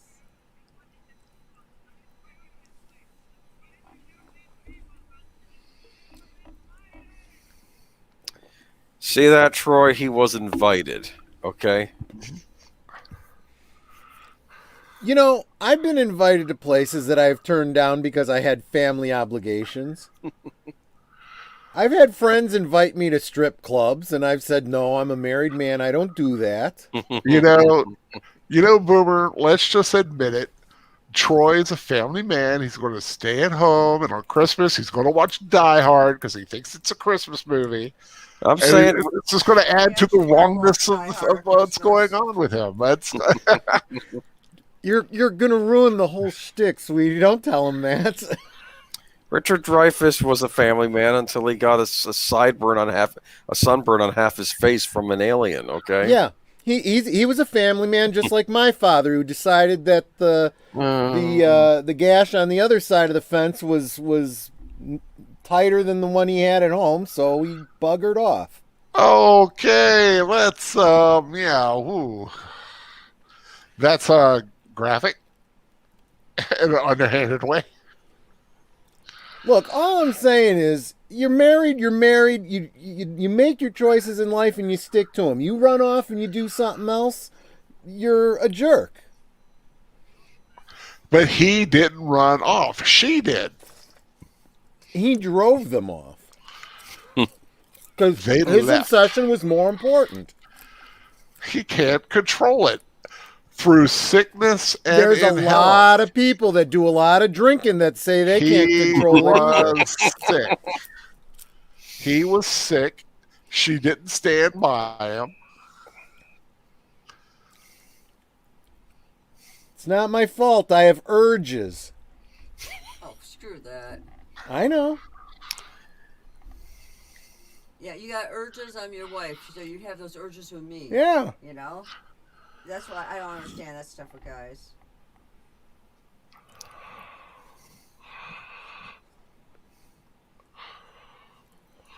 Are those lights in flower pots?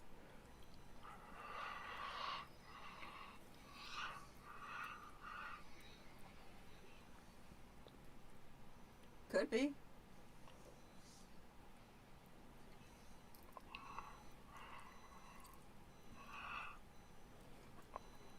I'm taking my Jeep for a ride.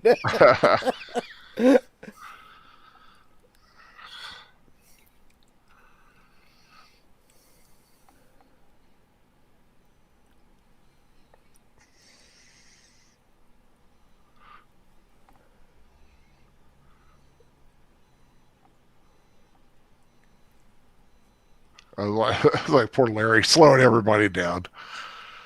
Ooh. Ow.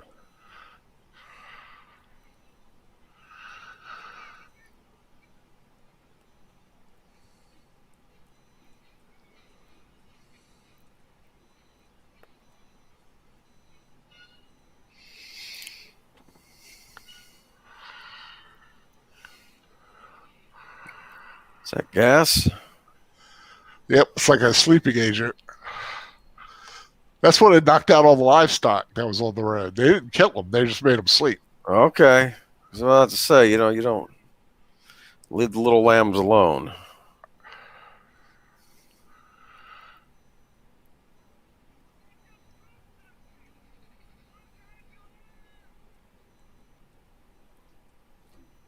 Now you do need those gas masks because the crop dusting. Yep.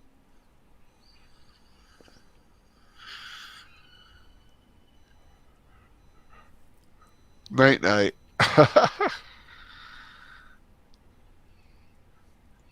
What was that guy's story? Did he have a family too? Or I don't know. I They don't know. never He just, showed. He was one yeah, of the he people. just, yeah. Well, that was just drawn there.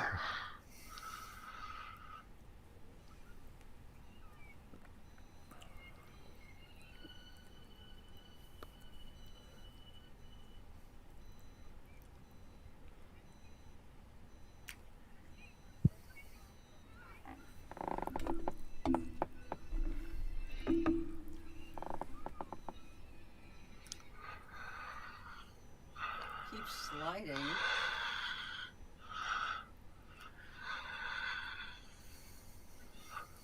Lay flat against the rocks so they don't see you. But like, or move your ass. I kept expecting him to say, "Go on without me."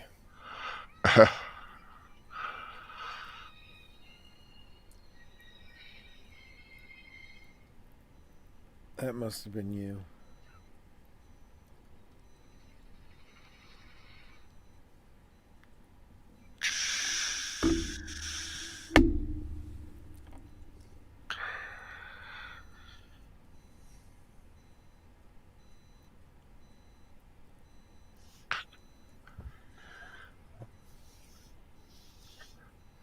Well, there's a facility.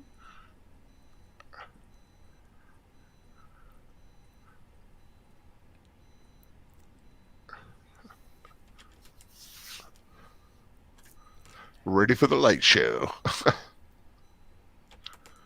This is where they encounter V'ger, right? Once again, wrong movie. But again, some similar cinematography here.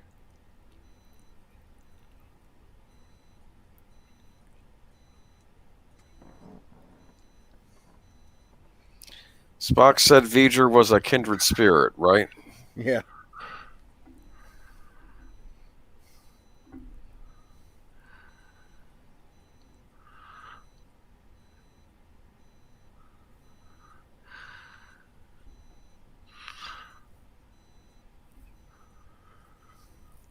The quiet before the storm.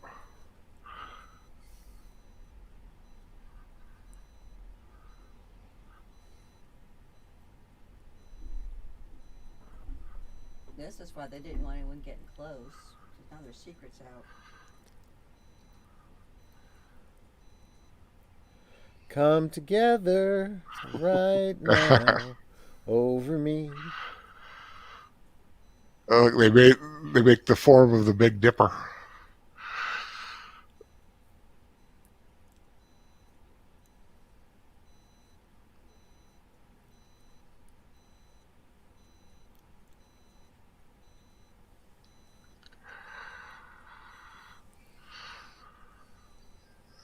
Da da da da da da da.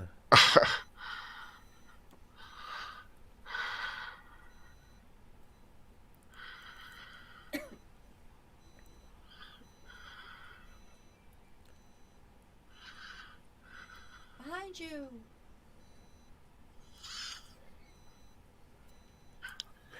Hey, look! It's a Christmas ornament. Mm.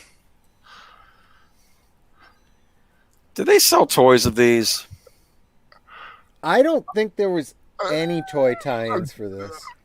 They did have little aliens. I remember that because I Did had they? one. They were like little bendies.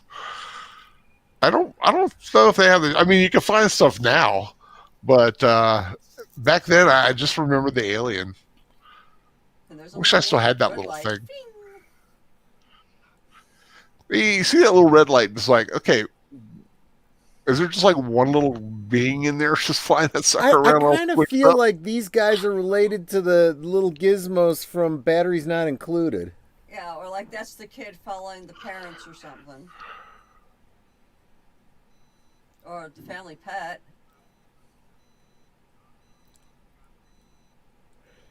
So here you got all of these scientists and military guys and stuff.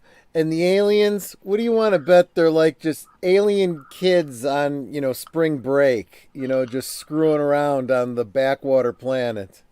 You know, you're kind of sucking the seriousness out of this important moment in human history. I've watched a lot of Ben 10. That's where I'm getting it from. I'm just saying this is a lovely moment when we have this movie, and the aliens and the humans, they're not shooting at each other, they're just talking. Okay, they're friendly. Yeah. See, Nice. this is exactly And it was what a happens. very, and it's a very different thing. I mean, it usually it was like aliens are evil or they're kidnapping people and putting things up, in their Yeah, private what is areas. with that? Why would they be doing that? Unless they were, it was the equivalent of extraterrestrial cow tipping, Hey, let's stick things up their butts and see what they do. Well, it's like I said when we watched Mars Attacks, maybe they're just jerks. Yeah, exactly.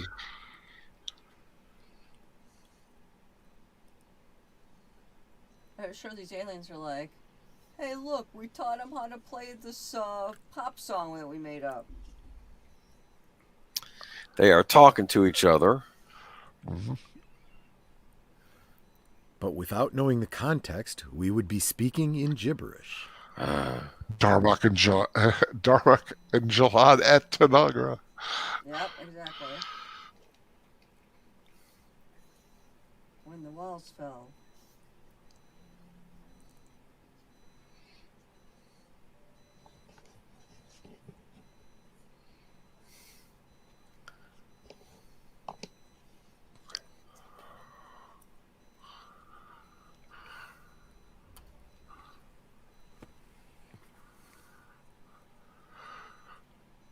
I like how they built a runway for these hovering craft.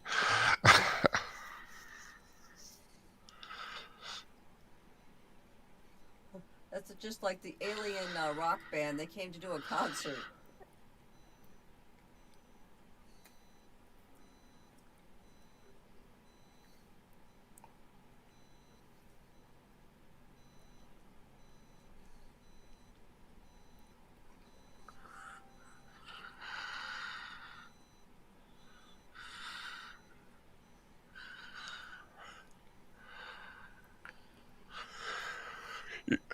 I remember we talked before about when the band was it Migo or Miko or something like that had the Star Wars disco song. Oh, yeah. I think Yeah. the Close Encounters had one too.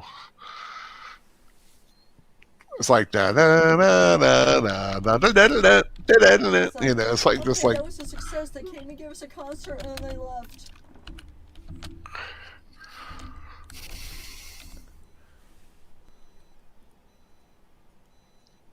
yeah, they have no idea what's coming.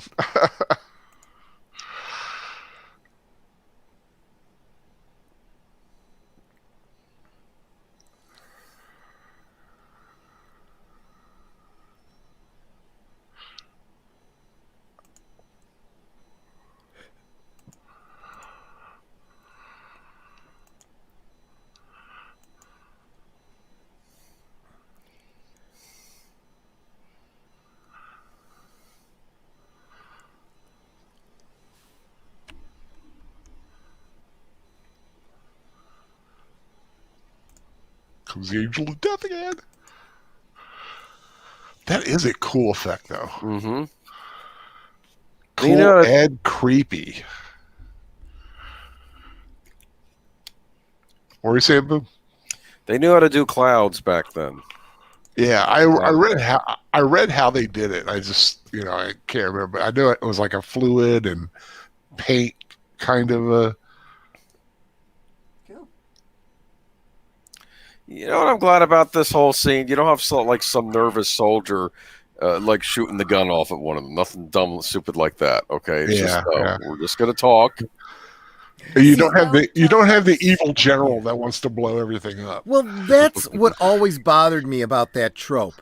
You're basically saying that our service guys are twitchy, and they're not. They are disciplined. They will not fire unless they are ordered to.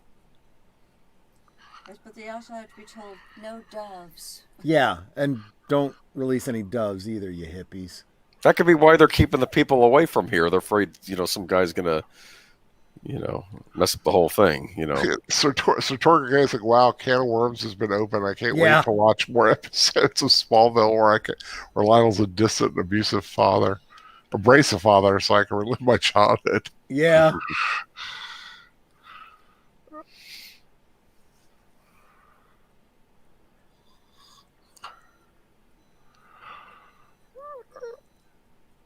And you notice that all these different ships, they all are built differently. They are different ships. Now we're being invaded. Thanks a lot.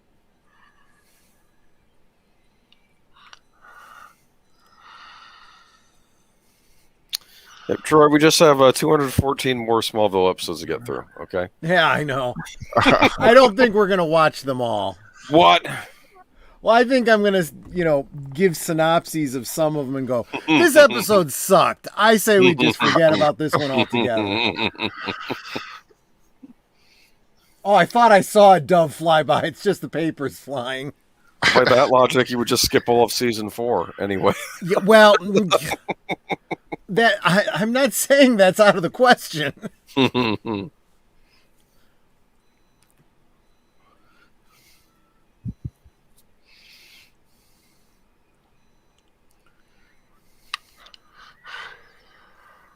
Yeah, look at those cameras. Yeah, because they've actually got film in them.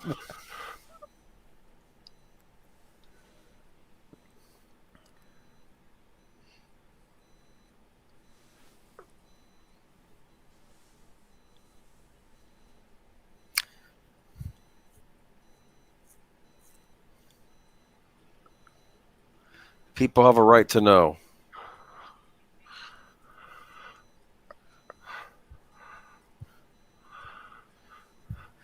They already kidnapped that woman's children. How many more of our children are they going to kidnap? We got to show these aliens who's boss. Yeah, get married. Nah, just leave the kids at home and, go bugger off with them. He kissed her. Yep. Oh, the aliens made him do it. Well, it could have been, it didn't need to be a romantic kiss. It could have been a friendly kiss. That wasn't friendly. Well, it was a little friendlier than it should have been. It could have been friendly, but it doesn't mean you can't enjoy it. I've kissed friends before. Like that? Yes. Only because he was friend zoned.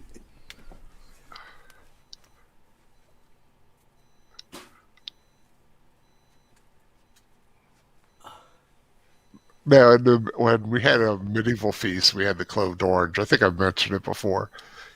Someone gives you give someone a cloved orange, and you get a kiss, and it could be as long as you want it to be. And many of the ones I had were quite long and quite tongue action. Huh. Okay, I got one other question. And I don't know if there's a known answer to this or if we got to speculate here. But this facility here, is this like thrown together or has this been here like for some time? It was thrown together because Okay. remember they got the signal of the location. They had to locate it, and You're so they right. figured that was going to be the Okay. Good point. You're right. yeah. And here we get It's the just big mothership. with the runway lights and all that kind of stuff. It just seems. Well, basically it was like an army. I mean, Yeah. True. they had that be, a lot of That's a people be able to throw big it together. ship. And that ship is currently on display in the Air and Space Museum, and I think the annex. Well, not the main building, but like there's an annex. The main building, you see the Enterprise, the original Enterprise filming model.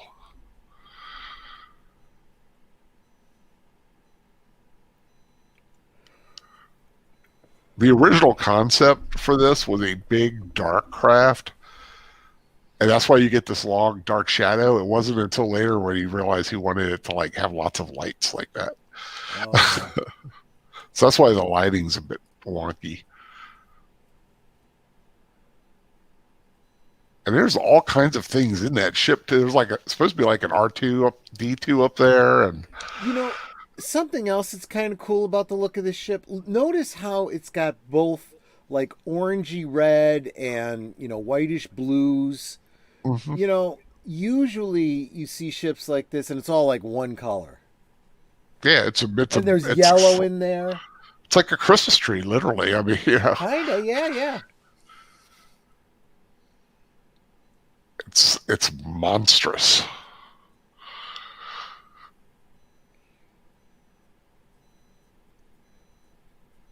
I gotta pee. Um,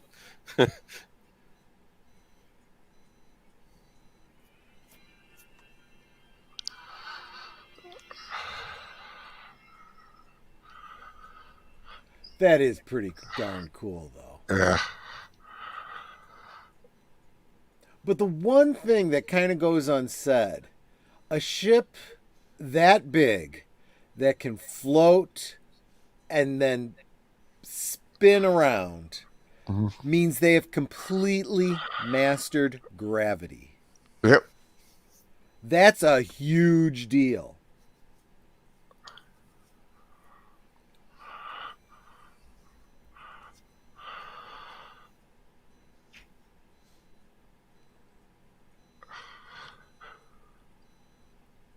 The future's so bright. I gotta wear shades. They just happen to have sunglasses with them at night. It was the 70s. I wear my I'm having a hard time hearing you, Nanette. I said they're wearing they all just happen to have sunglasses with them at night. Except love this that guy look. who's going blind.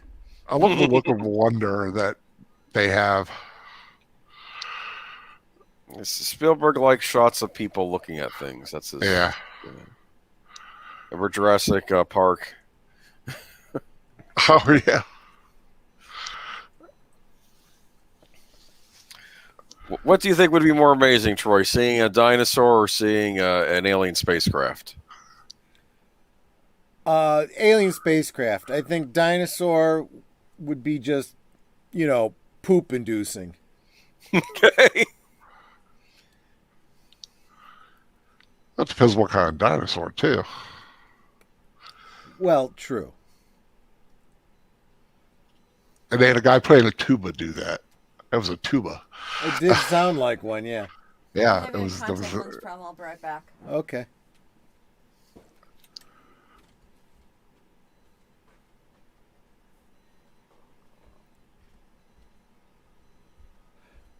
It's like, we know the tune now. How come you don't? Blah, blah, blah.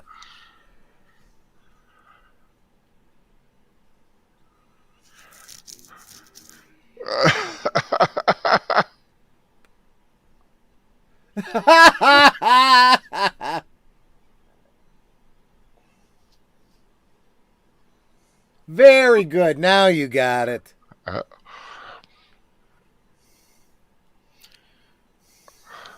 bum, bum, bum, bum, bum, bum, bum.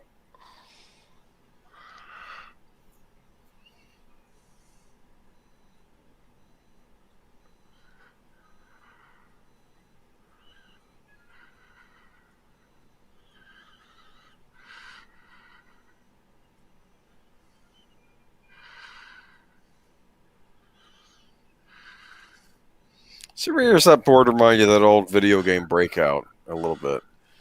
Actually, I was kind of thinking of Simon. Hmm. Because you got to do the same notes that it does. Mm-hmm.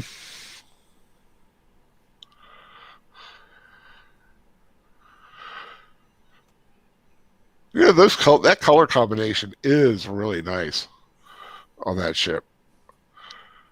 What you were talking about, Troy, the blues and the Yeah. oranges and all that. Yeah, yeah. That does look nice. And now, with the playing around with the music, I feel like their whole reason for coming here was just to have a jam session.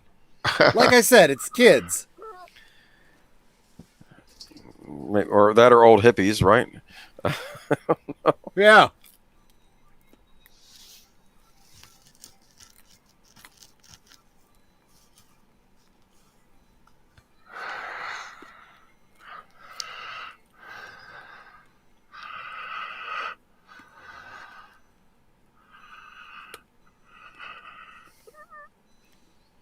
There are a lot of lights on that ship.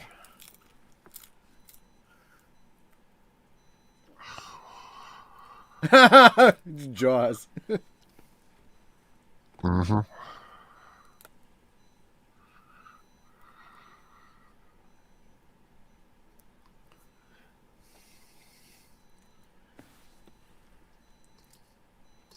They're like, that sounds ominous.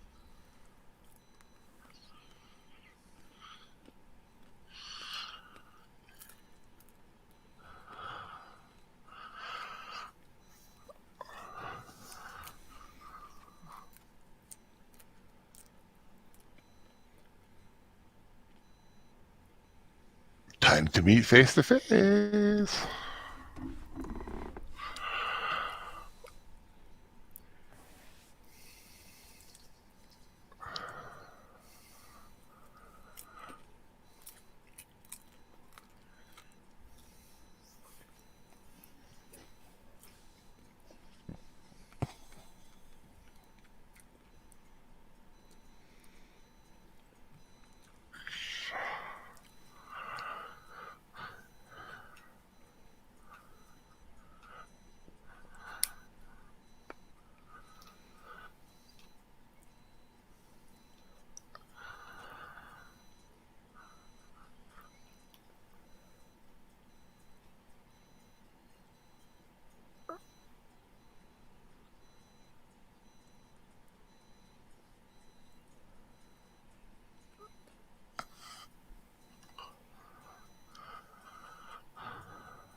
We found these guys. You want them Yeah. back? Yeah, we borrowed these guys. Some of them have been gone for a while, but they're not a day older than they were when we got them 40 some years ago. It is a neat concept, but and I also like the way Star Trek Voyager did it when they found like Amelia Earhart. And, Yeah.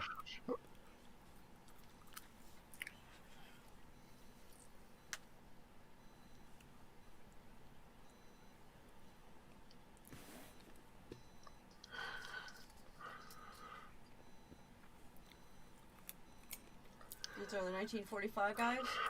that guy there with the beard and the pipe is J. Allen Hynek, the guy who was behind Project Blue Book and Oh, wow. all the UFO research. One of the foremost UFO authorities. Flight 19.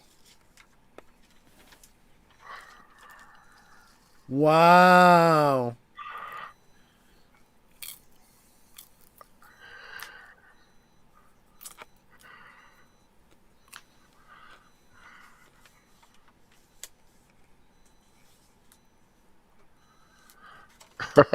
I thought it was probably one of them. Mhm.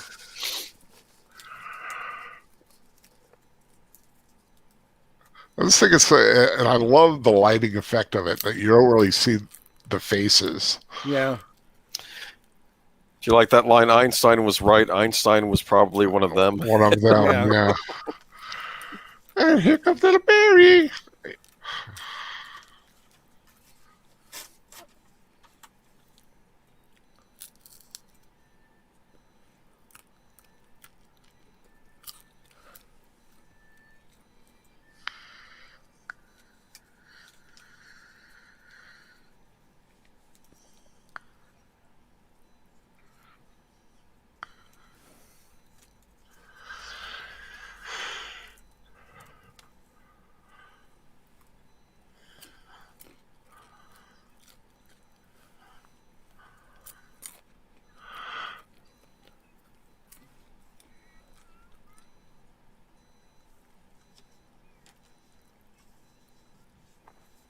Yeah. Except for a 4-year-old, he was a good, Yeah. he did a good job.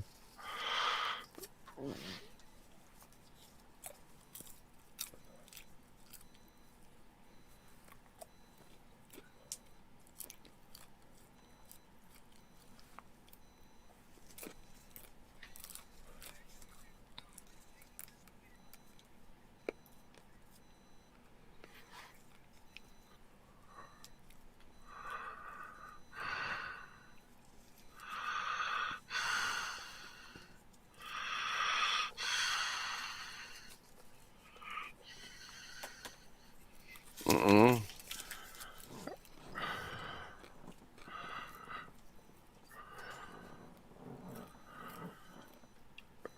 Now here's where Spielberg had second thoughts years later. He's like, he's a family man. He wouldn't have gone because he would have wanted to go back to his family. Oh, you think? Yeah, well, I mean, Spielberg at the time was unmarried, had, it wasn't until he became a family man that he kind of rethought that ending. He'll be back in a couple of weeks, right? Yeah, who knows? Sure, a couple weeks for him. It'll be, 40 years for everyone else.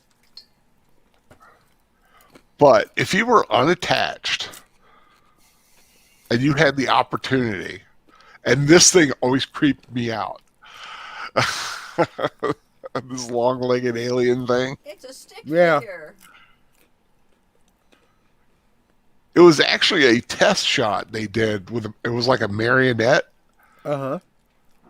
and they liked how it looked, so they kept it in. I'm gonna be the pretty fool that walks forward. So Right. if they're gonna kill anybody, it's me.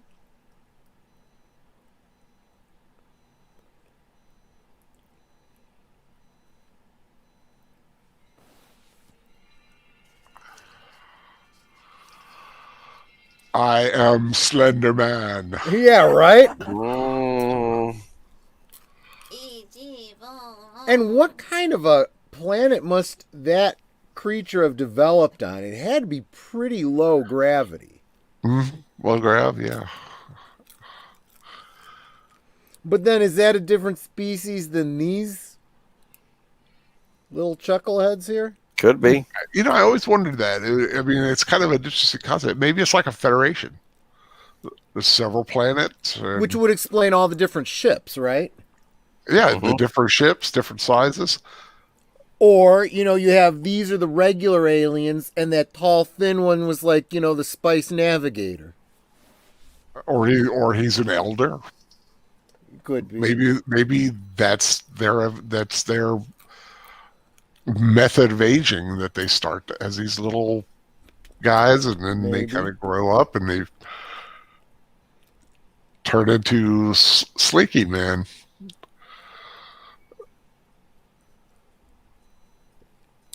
Now, do you know anything about the behind the scenes on the filming of this? I mean, who played the little aliens? Was it The little little aliens were people, or actually was it they were kids?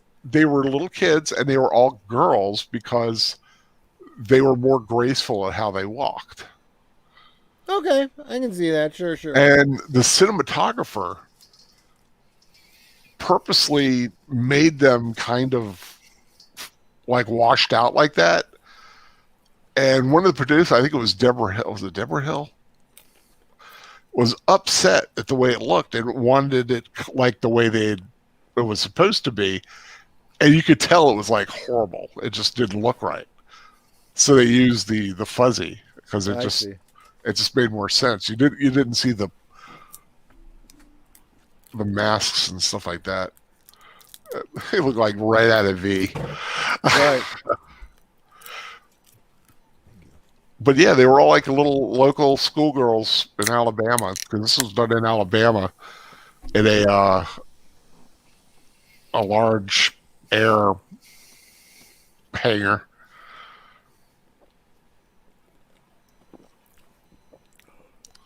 The flags are the wrong way. The flags are on the wrong way. Yeah, exactly. That's what they were just saying. You stepped away when they said that. I was getting you a soda. I know, thank you. Those are very similar glasses, too. How come Richard Dreyfuss doesn't get a pair of sunglasses? Because he's not in the military. And he's paid to have his face seen, in the movie. Pikachu, we choose you. He's the only one that fit. It makes you wonder. It's like, what exactly was the standard they were looking for?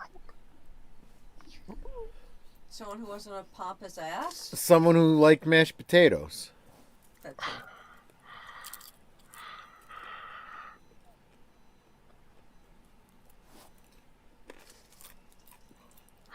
I would so do that if I like I said, if I didn't have anything, I would so love to be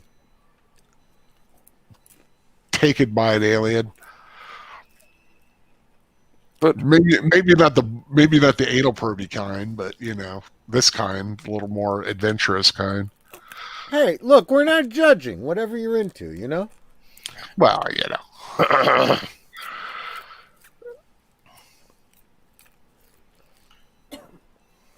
It's always like South Park. One of the early episodes when Cartman gets an anal probe, there's like these aliens. It's so funny. He gets triggered and this big radar dish comes out of his butt. Pause, because you're ahead of me again. Are they going to leave one of their kind behind?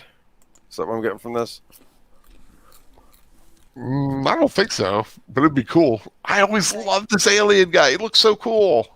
Like, That's why I made him my avatar. It's like if I stay behind, you're probably gonna dissect me, aren't you? See, there was that little hand movement. Yeah, I saw that hand movement. That gets well, you demonetized on YouTube these days. Yeah, Wolfie, I mentioned it was unfortunate about the child actor. What happened to him? Unfortunately, I don't remember saying anything about Alien it. smiling. Unfortunately.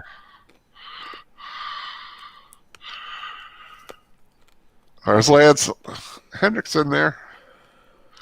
Boy, he looks young. What's interesting is Trey will have the movie up on the big screen, the TV. No, not yet. And I'll be listening to it on my laptop, and it's not until I look down at my screen and realize, oh, his picture is off from mine that. Yeah, Wolf Test. Yeah, marionettes are kind of creepy sometimes. Because I'm seeing something completely different from what you've got, and I never even saw Dreyfuss going. Yeah, I think I'm seeing all the interior shots that you're not even going to get. Yeah, it's the special edition. Ah. Goodbye. And I can barely hear you, Nanette. I wasn't saying anything important. No, well, still though. I had an image of Biff Tannen from Back to the Future meeting these aliens and how he would react to them. Yeah, I'm past that. Yeah. I'm just. That's kind of an overshot word. Yeah, I know. I can see it. A Steven Spielberg Uh-oh. film. That looks like a birthday cake. Julia Phillips. I think that's the one that. Maybe that's the one that had the issue. And see, I like Click that 10 they seconds don't ahead use the because we're interior still shots really here. Ahead. There you go. It doesn't matter now. We're in the closing credits. Yeah. It's not Yeah. like there's a stinger for the sequel coming up or something like that. Oh. Could you think they could do a sequel to this, huh? They had thoughts of a sequel. You know, I think what But- would have been a great sequel would have been following some of the people that debarked and finding out, their story. Yeah.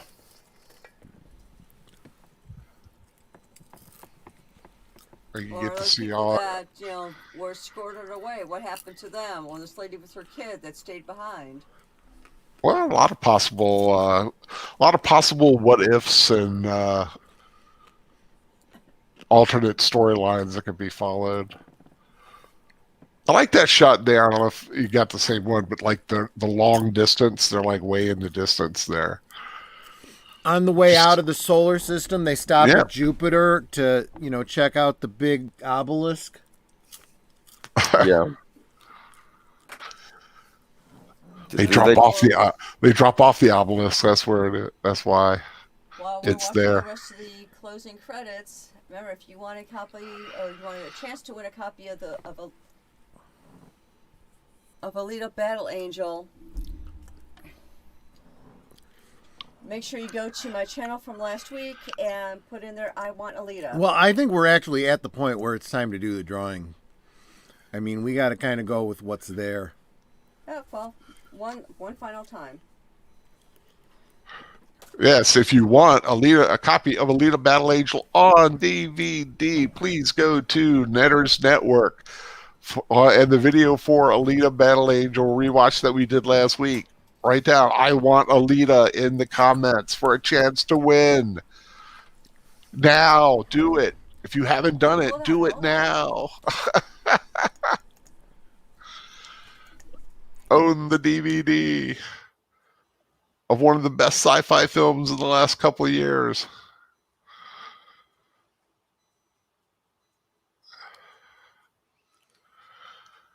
I love this. I just love this movie. It just has this great human story, wonderful special effects,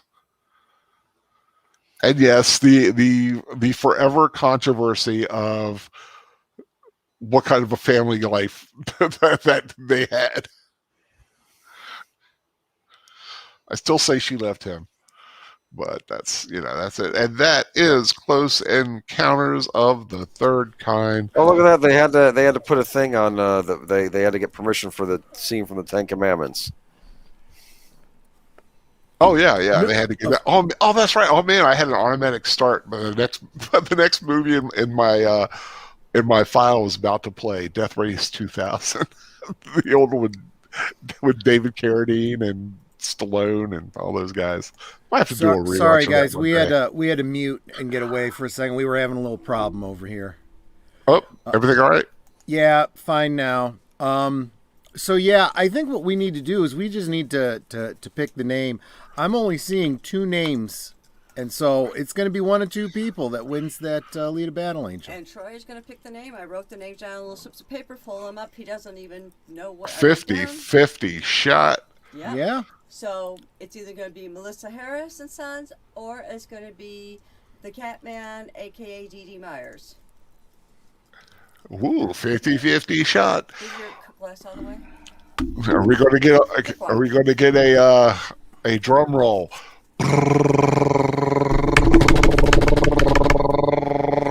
Smash. Melissa Harris.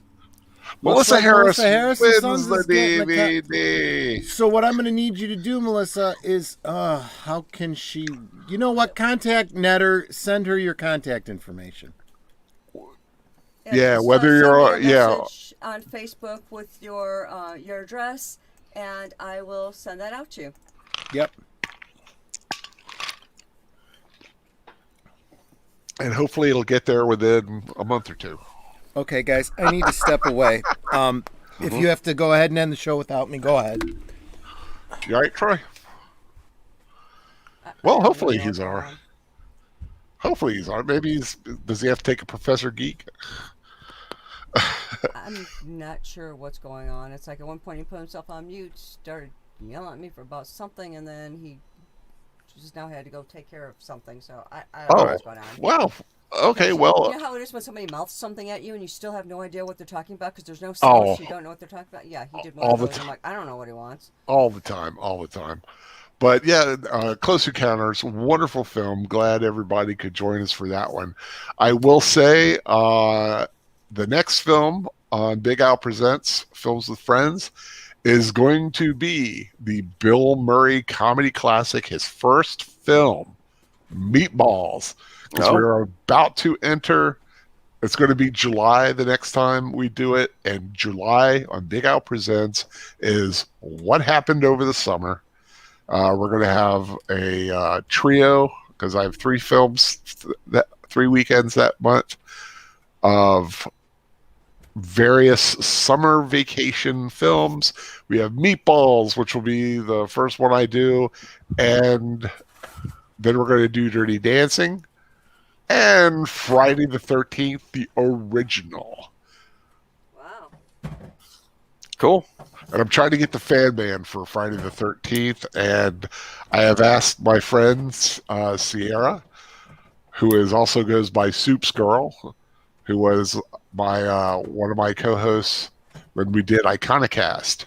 I'm trying to get her. I'm hoping that she can do Dirty Dancing with us because we have discussed doing that. So I'm hoping that she can do that. Although I know she's taking classes right now, she's very busy. But hopefully she can give me a couple hours and we can watch Dirty Dancing in a few weeks. Still a ways away. So those are the 3 films. Try to find them. Meatball's going to be hard to find. It is on the high seas. Dirty Dancing, please, Dirty Dancing, you should have it. And Friday the 13th. Those are the films to start thinking about getting a hold of. And that's going to be July on Big Al Presents. Next week, Manners Network, we have all of me, right? Yep, No, with Steve all of Martin. me, Steve Martin and Lily Tomlin. Uh-huh. Saw that one time, and I quite frankly don't remember a lot, so I'm looking forward to watching it again and see it because always good to rediscover a good old classic. Always been a big Steve Martin fan ever since the King Tut days when he was just a comedian putting out albums. Melissa Harris, you said you sent a Gmail. To what email address did you send it to? Because it's what you should do if you, for whatever reason you can't message me on Facebook, send it to my first name, my last name at yahoo.com. So I'll actually type that out in the chat for you and send it to this email address, and then I will be able to get that because that's the only email address I use. Oops, if I finish typing that before I try to hit enter. Okay, so I just put my email address in the chat for you, Melissa. So send your address to that email address, and I'll be able to send out that DVD for you. Yeah, it looks like Wolf 10 is going to be doing a 4th of July rewatch of Wolf Commander. of Captain America. The first that's First Avenger, right? Could also be Winter Soldier as well. Could be that one too. I'm trying to find the message again where he said it, and I can't find it. Yeah, but Big Al, there is a possibility that Troy and I will be out of town on the July 4th weekend. We haven't totally cemented that yet, but there is a possibility, so you may need another co-host for that weekend. Oh, okay. Yeah. What is that? Is that going to be? I got to figure out. Weekend, because I'm next weekend, the 26th. Yeah, so July that's going to 3rd. be the meatball weekend. Have to find somebody for meatballs. Can you do meatballs, Agent Boomer? Nah, not that weekend. Ugh. I'm sorry. You'll get someone. We'll figure something out. We'll Yeah. figure. I'll figure something out. Well, I'll find someone. Maybe I'll get someone, one of the Al pals, to make a special appearance. Cool. Because I'm looking for my my Where'd my calendar go? Oh, I know where it is. I was having some computer issues, and I put everything into a saved picture file because I had an opening to save it, and then I wanted to kind of set it forward to make sure I knew everything was saved. But yeah, so all of me next week on Netters Network, and then the following week, Meatballs. Not sure who's going to be the co-host for that yet, but I'll definitely have somebody. And that's all I've got. We've got Father's Day tomorrow. I want to wish a very happy Father's Day to, actually, it's right now. Today is Father's Day because it's after midnight here. So happy Father's Day to all the fathers out there. Please make sure you wish your fathers a very happy Father's Day. If they're no longer with you, like mine is, And send tell a them prayer not out. to be a father because there's a dad in their life, in the kids' lives. Yes, there's a lot of father Definitely. figures out there, whether biologically or a stepfather, a godfather, an uncle who has stepped in Grandpa. and become that figure, a grandpa, a Single mother whose husband took off with aliens. Yeah. Yeah, you got a point. but and kissing another woman before he left too. Yeah. So, there you go. Let's just pile it on there. So either way, but yes, just like I said, hope everyone has a very happy Father's Day. Any final words? Snide remarks? Jokes? Well, as always, I always want to thank everyone for joining us on these streams, because without you, we'd just be talking amongst ourselves. We do appreciate you stopping in, leaving your comments, and keeping up that banter with us. It's true. Al calls this show, it's films with friends. Films with friends. That's really what it feels like. It's like Saturday night is a night out at the movies with our friends, literally all over the world. And that's really what hanging out with you guys is like. So super appreciate it. You're at home, sitting on the couch with some pizza and some popcorn with your buddies, sitting and joking around about a film or whatever it might be. However, wherever the conversation leads, that's basically what this is all about. Also, this upcoming week, Tuesday night, I'll be on the Catholic Bible Geek at 9:00. We're doing the next few chapters of Fellowship of the Ring, and then Thursday night on Professor Geek channel at 10:00, we are doing the next 5 chapters of the Darth Bane. The first novel in the Darth Bane trilogy, Path of Destruction. Hope you all can join us then. And of course, keep an eye out for content from Netters Network, Cartan, the Klingon Cleric, and of course the Geeky Geezers tomorrow night. Going to be chatting. Yep. Boomer, I did send you the notes. Did you get those? I got them. Yes, thank you, Okay, Troy. good. Yeah, I got them. Good. Mm-hmm. But tomorrow morning, Troy and I are going to be on with Matthew Flynn. Yep, Matthew on, Flynn. His channel. Third discussing season. more Ben 10. Well, second half of the third season of Ben 10 Alien Force. Yes. Mm-hmm. So I wish everyone a very happy rest of the weekend, a very happy Sunday. And like I said, love to all the dads out there. Please, everyone, stay safe. Oh, I can't stay safe, super. That's somebody else's tagline. Gotcha. Just Stay have a wonderful awesome. day. Stay awesome. Yeah, I need a sign off. I really do. Take care, everyone, and God bless.